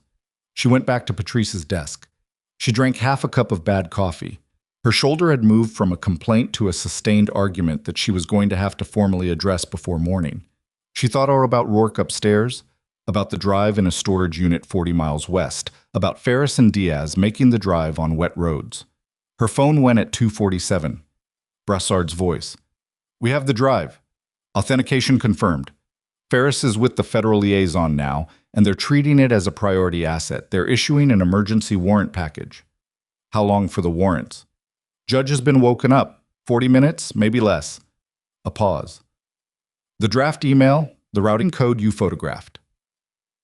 That format matches 3 prior transfers that federal investigators have been trying to source for 14 months. Your photograph just connected Holt to those transfers by implication. Implication isn't conviction. It's a warrant. Right now, that's all we need. His voice had changed register slightly, the specific quality of controlled satisfaction from someone watching a long operation reach a threshold. The drive contains financial transaction records. When the analysts finish the initial pass, we'll know how far the connection goes. But preliminary review in the last 15 minutes has already flagged 2 names that federal investigators will recognize. Holt's one of them. He's one of them. A beat. Pollock is also in the records, payments going back 11 months. He was recruited before you were placed here. She'd known that was coming, and it still landed with the specific weight of confirmation. Pollock hadn't been watching her opportunistically. He'd been there waiting, a positioned asset in an institution that had been identified as a potential location, which meant the network had known something about her movements or her profile well in advance of Holt's flag, and Pollock's presence here had been precautionary. Insurance against the possibility that she would surface at this location. "How many hospitals?" she said. A pause. "We don't know yet. The drive will tell us, but based on the financial records, more than one." She looked down the corridor toward the conference room where Holt was currently sitting across from Patrice, and she assumed a paper cup of mediocre coffee, waiting for an administrative meeting that was not going to become what he expected. She thought about what it meant to maintain a positioned asset in an institution, the cost of it, the infrastructure required, the confidence that this approach would eventually produce the target. They had been very patient, they had been very organized, and she had almost been invisible enough. At 3:14, two vehicles pulled into the Crestwood Valley Medical Center parking lot. Not marked law enforcement, plain vehicles, dark, but with the specific deliberate quality of institutional presence that was unmistakable to anyone who'd spent time around it. 4 people got out of the first vehicle, 3 from the second. They came through the main entrance without urgency, which was its own kind of statement. Claire was at the nursing station when they came through the door. The lead agent, a broad-shouldered woman in a dark jacket, ID visible on her lanyard, federal credentials, the kind that held up to scrutiny, looked around the emergency department with the assessing eyes of someone cataloging a space. Then she looked at Claire. "Dunbar?" she said. "Yes." "Agent Willa Ferrante. I've been briefed." She didn't extend a hand. Both hands were occupied with documentation. "Dr. Holt is where?" "Conference room. He's been there for the last 40 minutes. "Alone?" "With a charge nurse. She's cooperating." Ferrante absorbed this without visible reaction. "We'll take it from here. I'd ask you to stay on premises for the next several hours. We're going to need your account." "Understood." Ferrante moved toward the conference room, and her team moved with her in the organized configuration of people who had done this before, and Claire stayed at the nursing station and watched them go. What followed happened mostly behind the closed conference room door, which meant she heard it in pieces. Holt's voice first, the measured and authoritative register he used for situations he believed he could manage, and then a longer silence, and then his voice again at a different pitch, the register that came when the terms of an engagement were revealed to be different than expected. A question from one of Ferrante's team, asked twice, the sound of documentation being laid on a table. Patrice appeared in the corridor 3 minutes later and came back to the nursing station and sat down and took a long breath. "He thought it was a licensing review," she said. "I know." His face when Agent Ferrante showed him the warrant. She stopped, shook her head. "He went very quiet." "That tends to happen." "He looked at me." Patrice's voice was steady, but her hands, Claire noticed, were not entirely. "Before they put the handcuffs on, he looked at me like I'd done something to him." "He's been looking at people like that for 20 years, Claire said. "It's what people do when they've convinced themselves they're the only real person in the room and everyone else is just furniture that failed to perform its function." Patrice was quiet for a moment. Then, "Did you know, from the beginning, that he was—" "No." And that was honest. "I knew he was cruel. I didn't know why, specifically. I thought it was ordinary cruelty." She paused. "I should have looked harder." "How would you have looked harder without—" Patrice stopped herself, looked at Claire with the specific attention of someone revising an assumption they'd been operating on for months. "I don't actually know what you are," she said. "I thought I did. Now I'm not sure." "I'm the nurse who was on shift tonight," Claire said. "That's what I am right now." The conference room door opened. Ferrante came out first, followed by 2 of her team and Marcus Holt, who was in handcuffs and who was looking at a specific fixed point in the middle distance with the deliberate blankness of a man who had legal advice running somewhere in his head, telling him to say and show nothing. He walked with his chin up, which was the body holding on to the last available form of authority when everything else had been removed. He passed the nursing station. He didn't look at Claire. She noticed that. She noticed it the way she'd noticed every other thing tonight, filed precisely, without attaching more weight to it than it warranted. I didn't look at her because looking at her required acknowledging her as the person toward whom his attention should be directed, and he couldn't do that without conceding something he wasn't ready to concede. Not yet. He would concede it. In rooms she wouldn't be in processes she wouldn't observe directly, the concessions would come. Ferrante paused beside Claire. Pollock is in federal custody upstairs. Her voice was professional and precise. The individuals detained earlier in the evening are being transported. We'll need full statements from you, from Lieutenant Brassard, and from Sergeant Rourke when he's medically cleared. When do you need them? As soon as Rourke is stable enough to be transported to a secure facility, we'd prefer consolidated statements on record before he moves. She paused. That's going to be a function of his medical status. Talk to Dr. Merritt. She'll give you a realistic window. Ferrante nodded and moved toward the elevator. Claire stood at the nursing station in the empty emergency department, empty being a relative term because Patrice was beside her and the overnight staff was in various states of processing what had just moved through their workplace, and somewhere above her Rourke was recovering and Brassard's team was completing the operational accounting of a very long night, and she thought about the drive. 40 miles west, in federal hands now, containing 16 months of documentation that Rourke had assembled at a cost she could partially estimate from the state he'd arrived in. The drive would go to analysts. The analysts would go through the financial records, the operational records, the names. Some of those names would be recognizable. Some of those cases would be cases that had been running in parallel in federal systems for years without a connecting thread, and the thread was now in a physical encrypted drive in a storage unit in a town called Harlow, West Virginia, authenticated by a fingerprint from a man who had stabbed himself precisely enough to stay alive for this specific purpose. She thought about what Brassard had said. More than one hospital. She thought about Pollock, positioned here 11 months in advance. She thought about what it meant to be findable despite everything you'd done not to be. At 3:41 in the morning, her phone rang. Not Brassard's number. A number she didn't recognize, which was its own kind of information because she didn't give her number to people she didn't know. She answered. Ms. Dunbar. A woman's voice. Older, measured, with the flat effect of someone accustomed to delivering information in controlled increments. My name is Garrett. I work in a federal oversight capacity that I'm not going to specify on an open line. I've been briefed on the events of tonight. Okay, Claire said. The drive that was recovered from the Harlow storage facility, initial analyst review, has confirmed its evidentiary value. We expect it will take approximately 3 weeks for full processing. A pause. However, one element of the documentation was flagged in the first pass. I wanted to inform you directly. Claire waited. The documentation contains records of 7 distinct targeted asset identification operations. You were the 5th asset identified. The network has been running active location efforts for you for 8 months, as you've been told. Yes. What you haven't been told is the reason for the prioritization. Garrett's voice was even, controlled, and carried the specific weight of someone who had considered how to say this and not arrived at a comfortable approach. The drive contains internal communications from the network. Those communications include references to a federal investigation that was running prior to Rourke's infiltration operation, a separate investigation that was apparently compromised from inside. Claire stood still.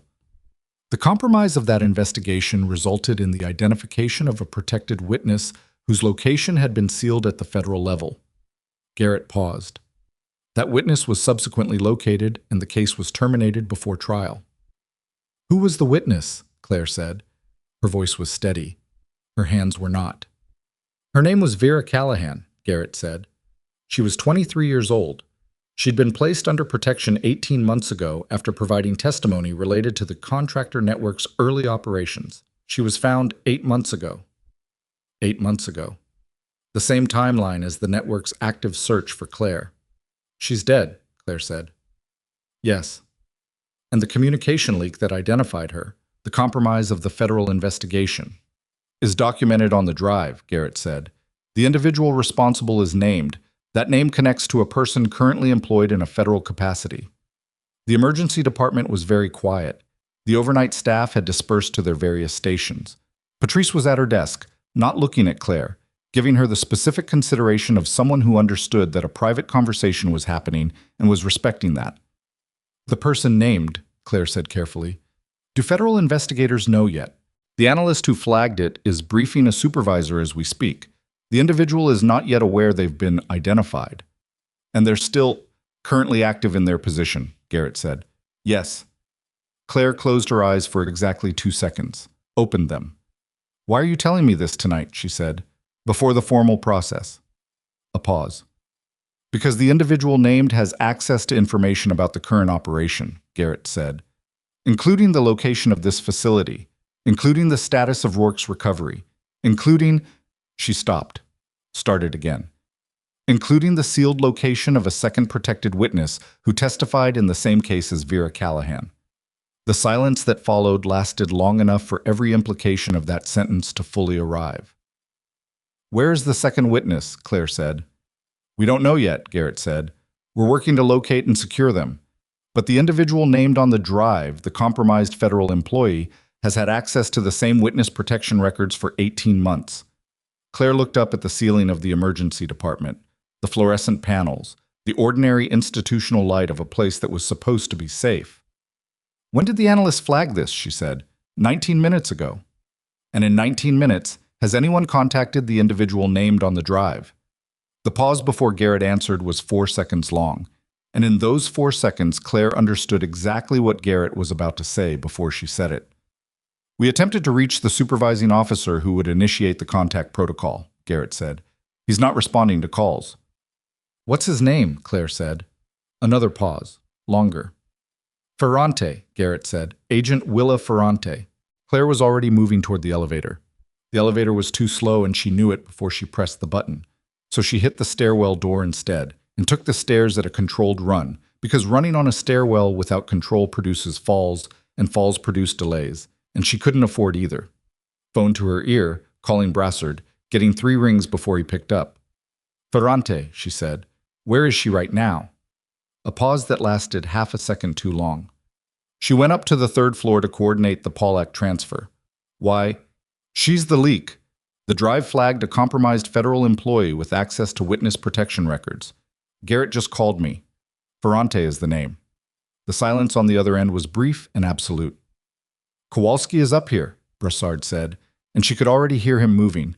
He's benched. He's still standing. Get to Rourke. She hit the 3rd floor door and came through it into the corridor and processed the scene in the first 2 seconds. Brassard 20 feet ahead of her, already running toward the converted trauma bay. Reyes coming out of a side room with her hand moving toward her hip.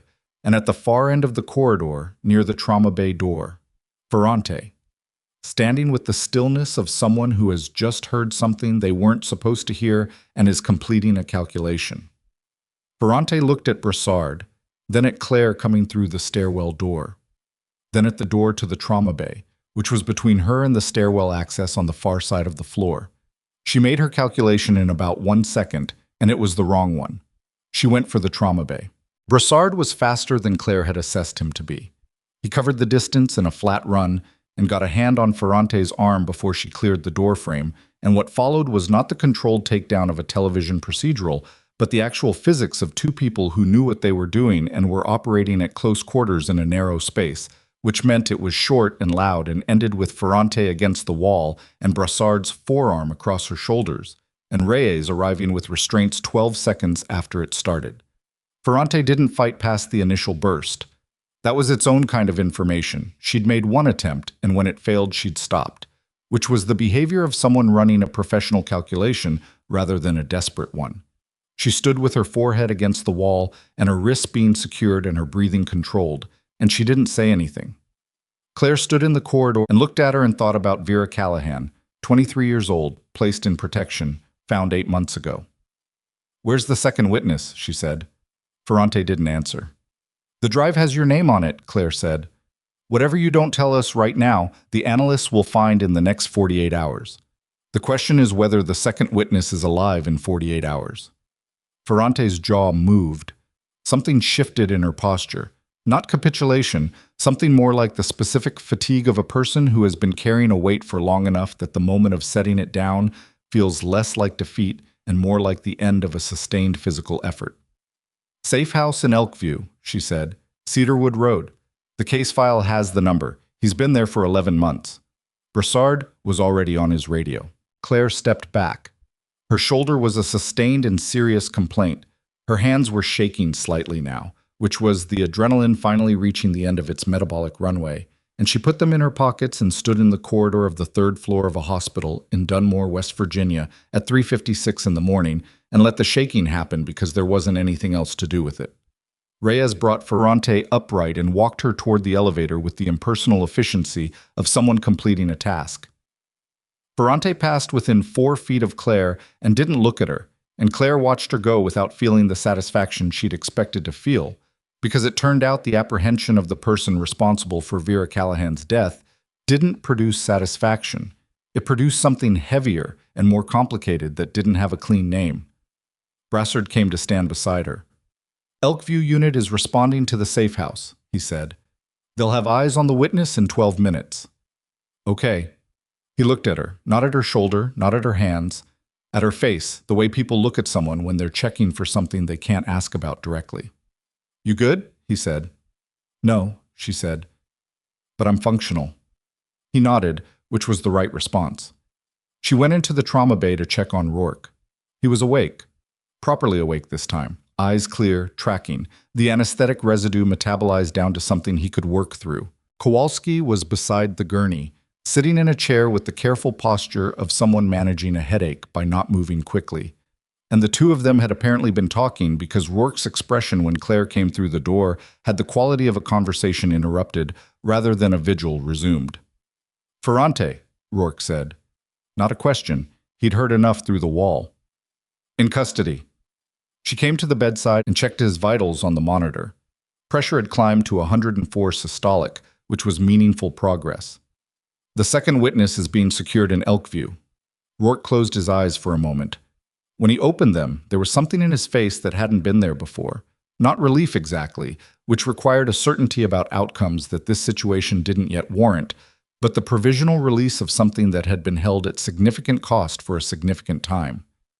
"Callahan," he said. "I know," Claire said. "She was 23. "I know." He looked at the ceiling. The old fluorescent fixture overhead had a faint flicker, the ballast problem she'd noticed earlier still unresolved, and the light moved across the ceiling in a slow, irregular pulse that neither of them commented on. "I couldn't get there in time," he said. "When her location was compromised, I was 3 days out from an extraction point. I tried to get authorization to break cover early, and they denied it, and by the time—" He stopped. "By the time I could have done anything, it was already done." Claire sat down in the chair on the opposite side of the gurney from Kowalski. Her body had opinions about sitting that were considerably more positive than its opinions about standing at this point. "The drive gets that documented," she said. "Everything Ferrante did, everyone who was involved. That's not nothing. It's not her." "No," she said. "It's not." They sat in that for a moment, the three of them, Rourke on the gurney, Kowalski managing his headache, Claire with her strained shoulder and depleted adrenaline reserves. And nobody tried to make it less than what it was, which was the specific and irresolvable grief of people who work in high-consequence environments and understand that documentation and accountability are not the same as reversal. Then Rourke said, "How'd you stabilize the tamponade without pulling the blade?" And the conversation became something more manageable, which was probably what he intended. She told him.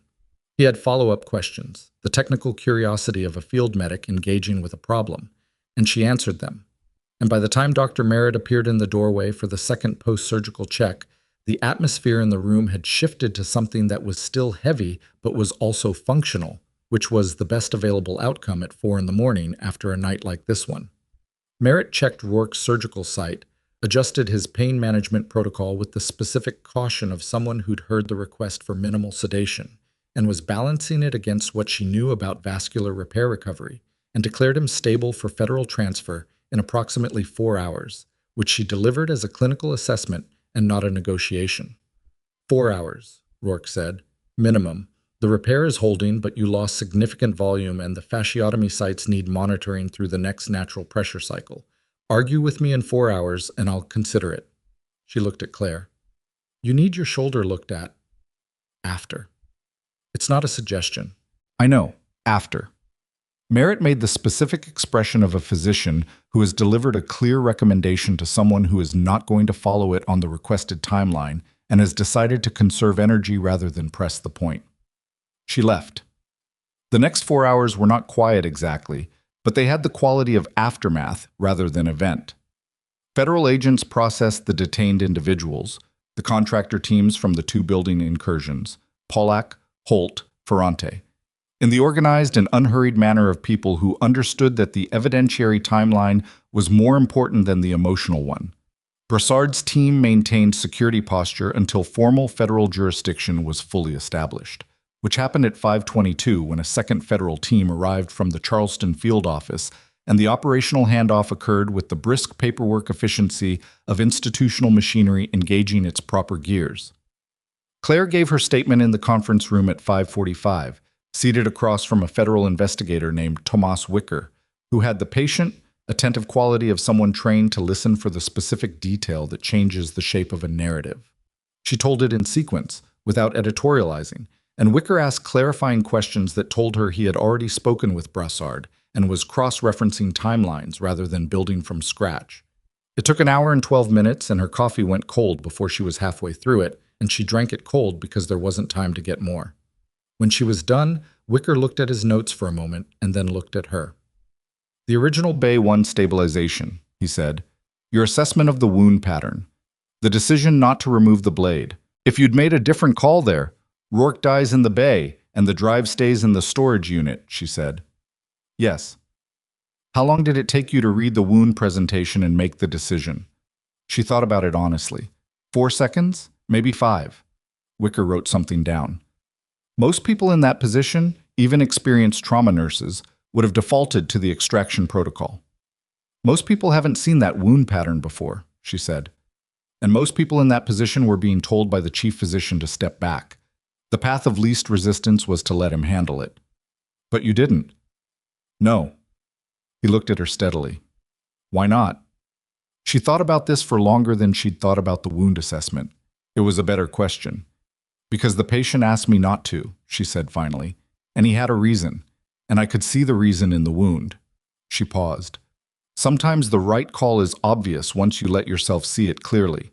The hard part usually isn't the seeing, it's the deciding to act on what you see when everything around you is telling you you're not the person whose job it is to act." Wicker looked at her for a moment longer than the question required, then wrote something else in his notes.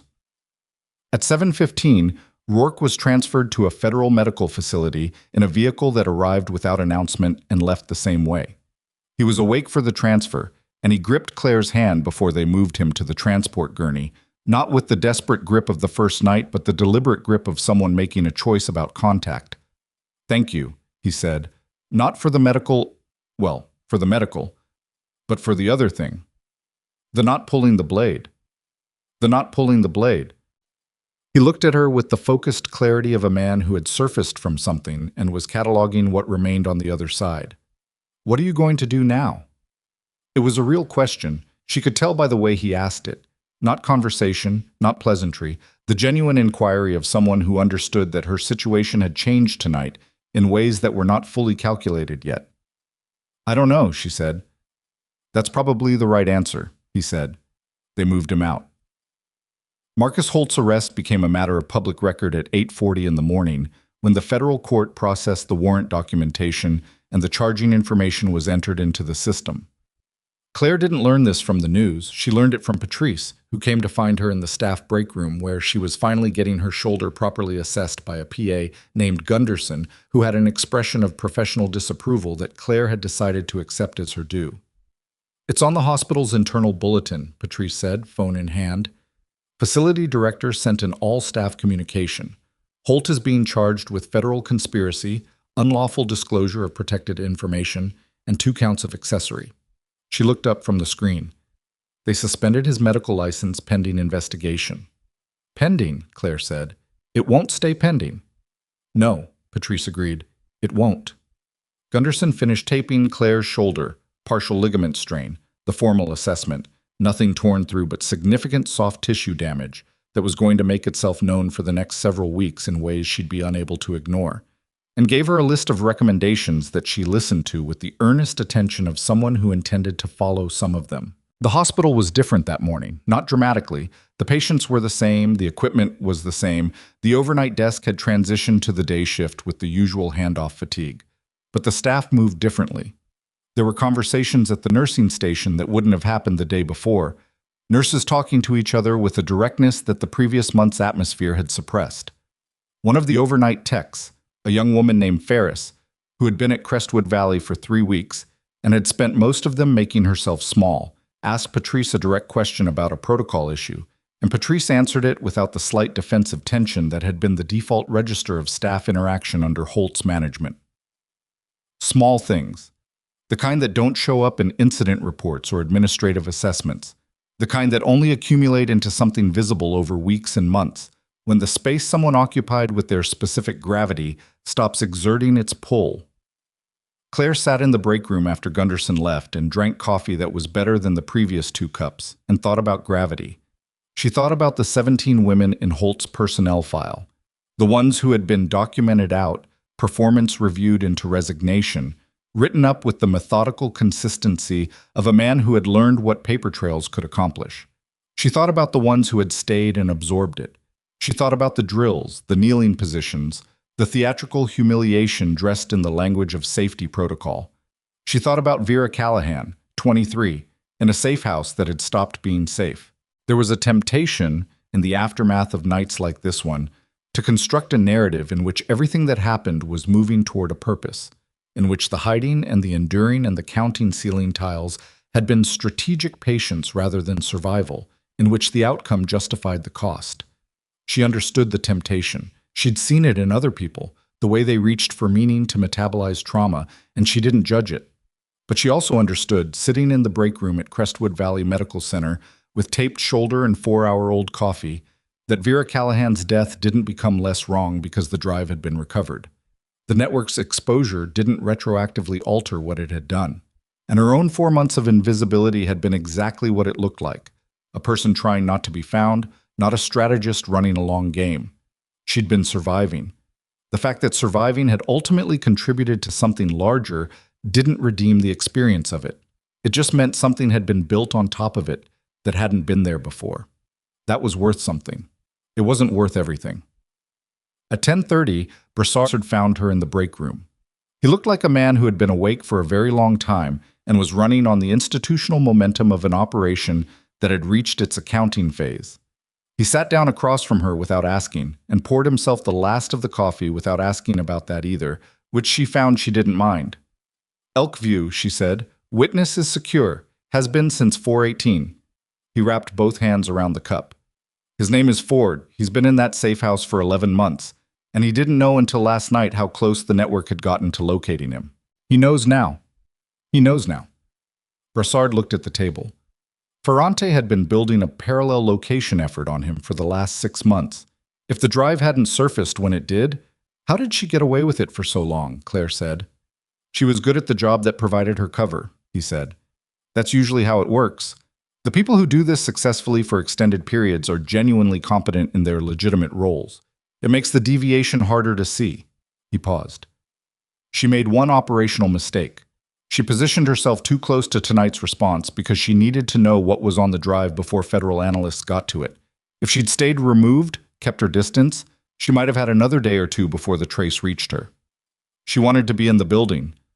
She needed to know what we had. He looked up. That need overrode her discipline. It happens. Claire looked at her coffee. Holt. Did he know what he was really part of? Some of it. He knew he was being paid to flag and monitor. He knew the teams he called in were contractors, not law enforcement. He understood the money was dirty. A pause. Whether he knew the full scope, that's for the investigators to establish. But he knew enough. He knew what happened to people the network located, and he kept doing it. People rationalize, Brassard said.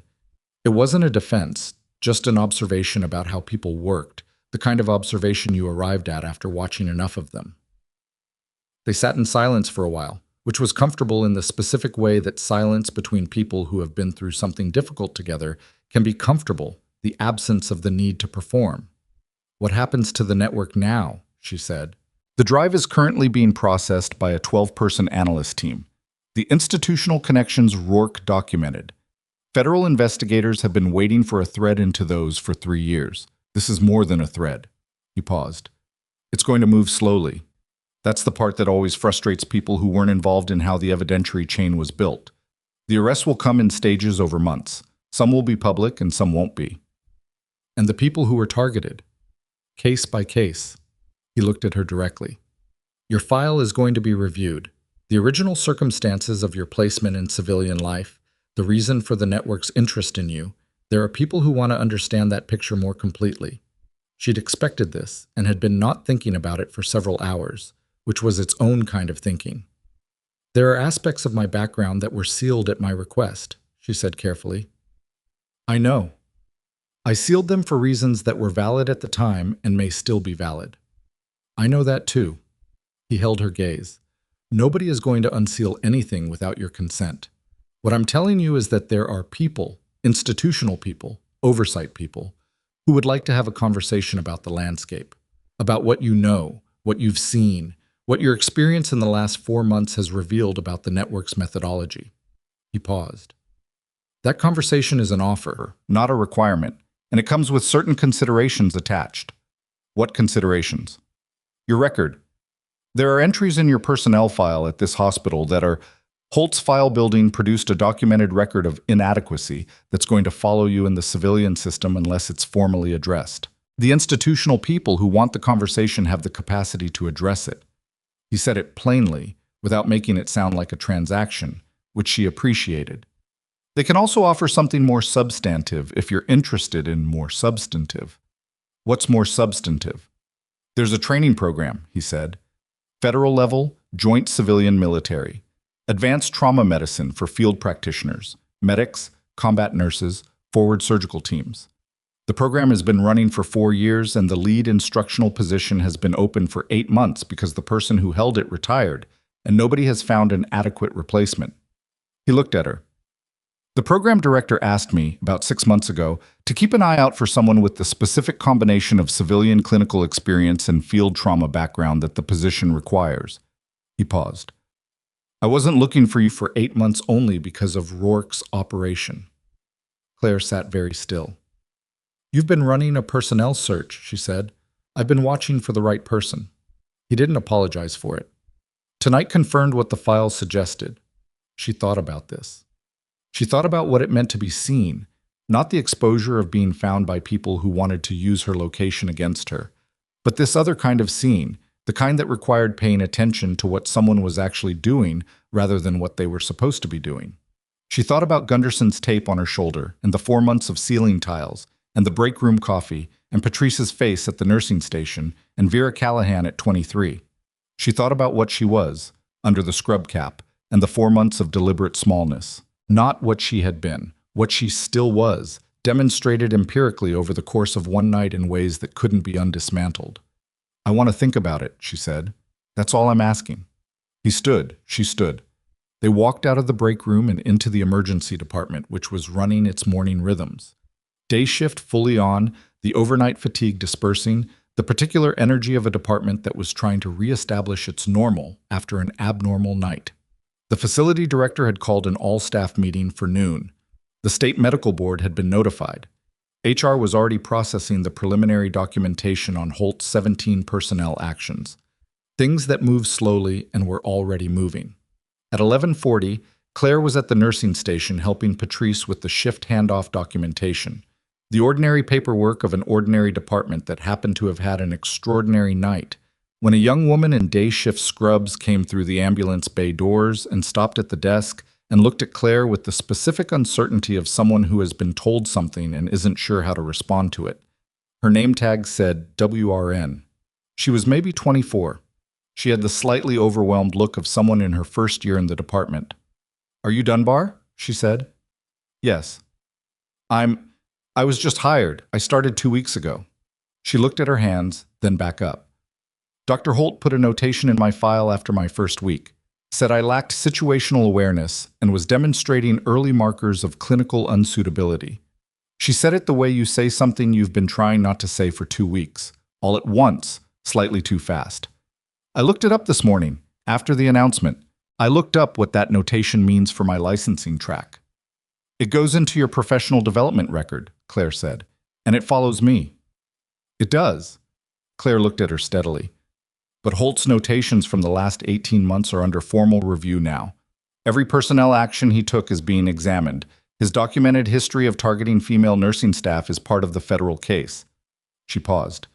It doesn't automatically remove the notation, but it opens a formal challenge process. You file a response. You document your actual clinical performance. You get supervisor attestation from someone who isn't Holt. The notation doesn't disappear, but it gets context. Wren looked at her. How do you know all that? I have one too, Claire said. Several.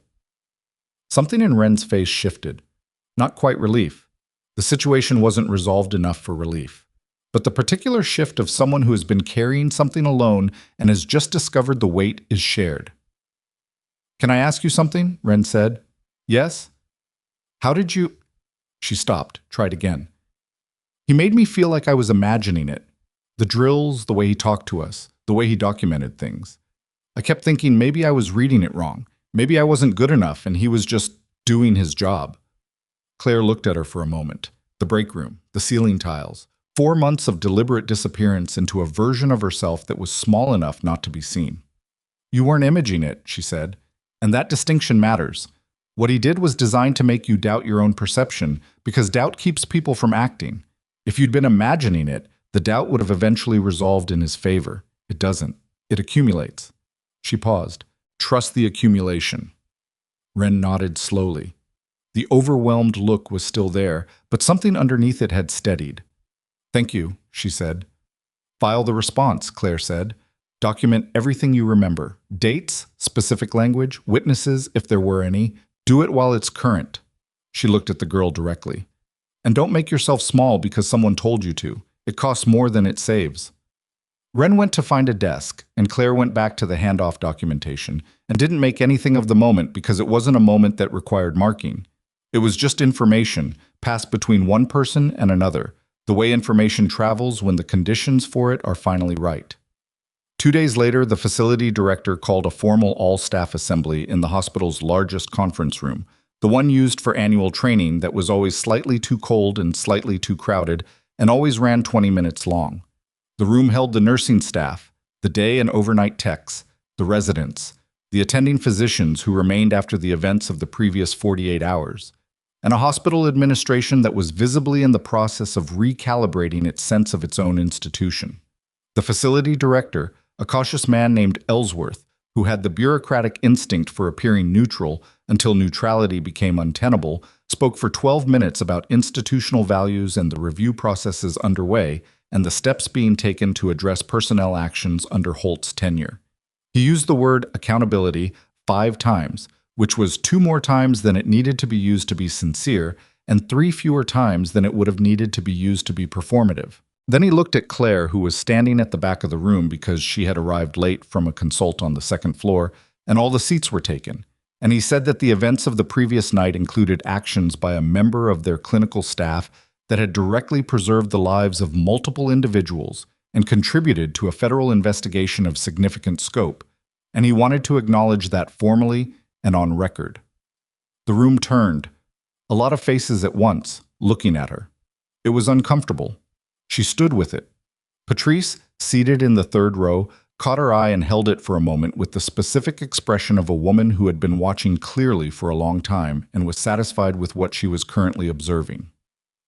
The applause started at the edges of the room, not orchestrated, not building dramatically, just people making a decision and then the people near them making the same decision, which was its own kind of truth about how recognition actually works. It is rarely a moment. It is usually an accumulation. Claire stood at the back of the too-cold conference room and let it happen. 3 weeks later, she accepted the training program position. She made the call from the break room at Crestwood Valley on her last shift, sitting in the same chair she'd occupied at 4 in the morning with cold coffee and a depleted adrenaline reserve. And Brassard answered on the 2nd ring, and she told him, and he said good, and she said she had conditions, and he said he expected nothing less, and she said she'd need 2 weeks before she could start, and he said 3 was fine, and that was the entire negotiation. She finished her shift. She gave report to the night nurse, a steady older man named Alcott, who had come up through the same system she had and made the work look ordinary in the way that mastery makes things look ordinary. She changed out of her scrubs. She said goodbye to Patrice, who told her she expected to be kept informed, which Claire said she'd do her best on, but couldn't promise because her best had certain structural limitations. "I know," Patrice said. "I'm saying it anyway." She walked out through the ambulance bay doors into the parking lot, and the night was clear for the first time in 2 weeks. The sky, the specific deep dark of a rural area without enough light pollution to wash out the stars. And she stood in the parking lot and breathed the cold air and thought about what she was walking toward and what she was leaving and what the difference was between those two things and whether the difference was as large as it felt. It felt large. It was probably smaller than it felt. She had been, for 4 months, a person who had made herself small in the service of survival and had done it in a space where small people were treated as though smallness were inherent rather than chosen. She had absorbed that treatment with the specific discipline of someone who knows the difference between what is done to them and what they are. And she had held that distinction through 17 notations and innumerable drills and the specific daily erosion of existing in a space designed to convince you that your own perception is unreliable. She had held it, imperfectly. Some days she had believed the notations. Some days she had felt the doubt accumulating and mistaken it for truth. She was not going to pretend otherwise, because pretending otherwise was the kind of thing that sounded good and was actually hollow. The narrative in which the person who was underestimated was secretly never uncertain, secretly always calibrated, secretly running the long game while everyone else played checkers. She had been uncertain, she had been afraid. She had spent some of those 4 months counting ceiling tiles, not as a strategic exercise, but because counting ceiling tiles was what she had. None of that made the outcome less true. What she had learned, in the specific and irreversible way that you learn things that cost you something real, was that survival is not a lesser form of strategy. It is the prerequisite for everything else. And the people who survive intact, not unscarred, not unchanged, but intact in the essential sense of still possessing the knowledge of who they are under the conditions applied to them, those people are not lucky. They are disciplined in a way that doesn't always look like discipline because it doesn't announce itself. It just holds. She had held. And on the other side of the holding was a room full of people she'd kept alive, a drive full of documentation that was currently dismantling an operation 3 years in the building, a 24-year-old named Wren who was going to file her response and document everything and not make herself small, and a training position in which the next generation of field trauma practitioners would learn from someone who had done the work in conditions that did not permit theory. She got in her car. The drive to her apartment took 14 minutes on empty roads, which was the specific quiet of a place settling into the last hour before the town began waking up. And she drove it with the window cracked because her shoulder hurt less with cold air on it, which was not medically sound and was also true. She thought about Wren. She thought about Rourke recovering in a federal facility somewhere, and the drive in federal hands, and Ford in Elkview, who had woken up in a safe house at 4 in the morning to a security response and was alive to be frightened by it. She thought about Holt in a detention facility with his personnel file being reviewed line by people who were very good at their jobs and very interested in the documentation. She thought about all the ways you can be invisible, the ones chosen for you and the ones you choose, the difference between hiding and disappearing, and the difference between disappearing and being gone. She had not been gone.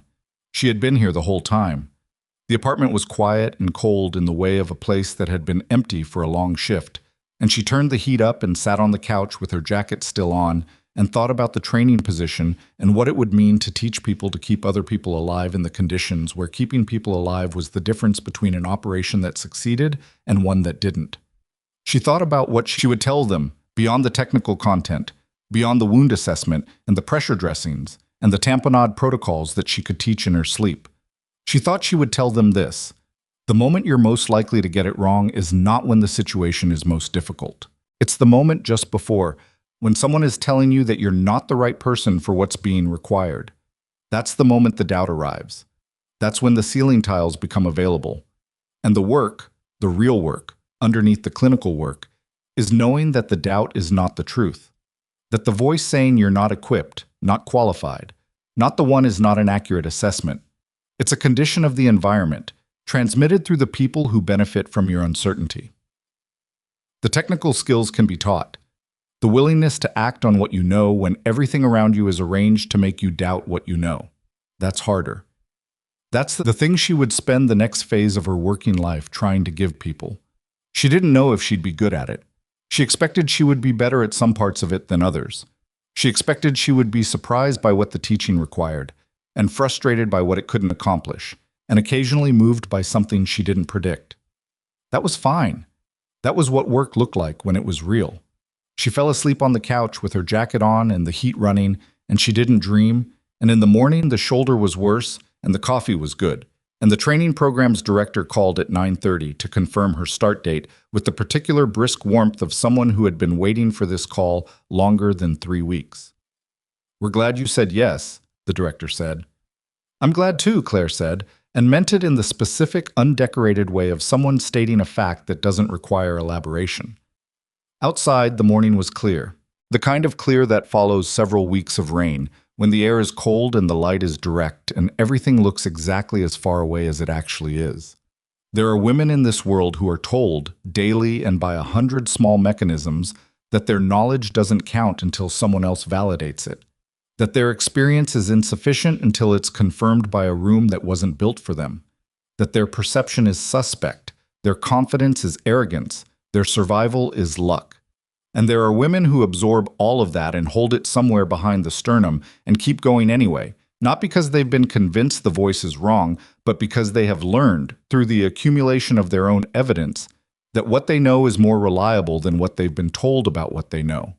Claire Dunbar was not the first of those women. She would not be the last. But she would be, starting in 3 weeks, the one in the room where the next ones were learning. And that, in the quiet arithmetic of what any one person can actually change, was enough. It was more than enough. It was the whole point.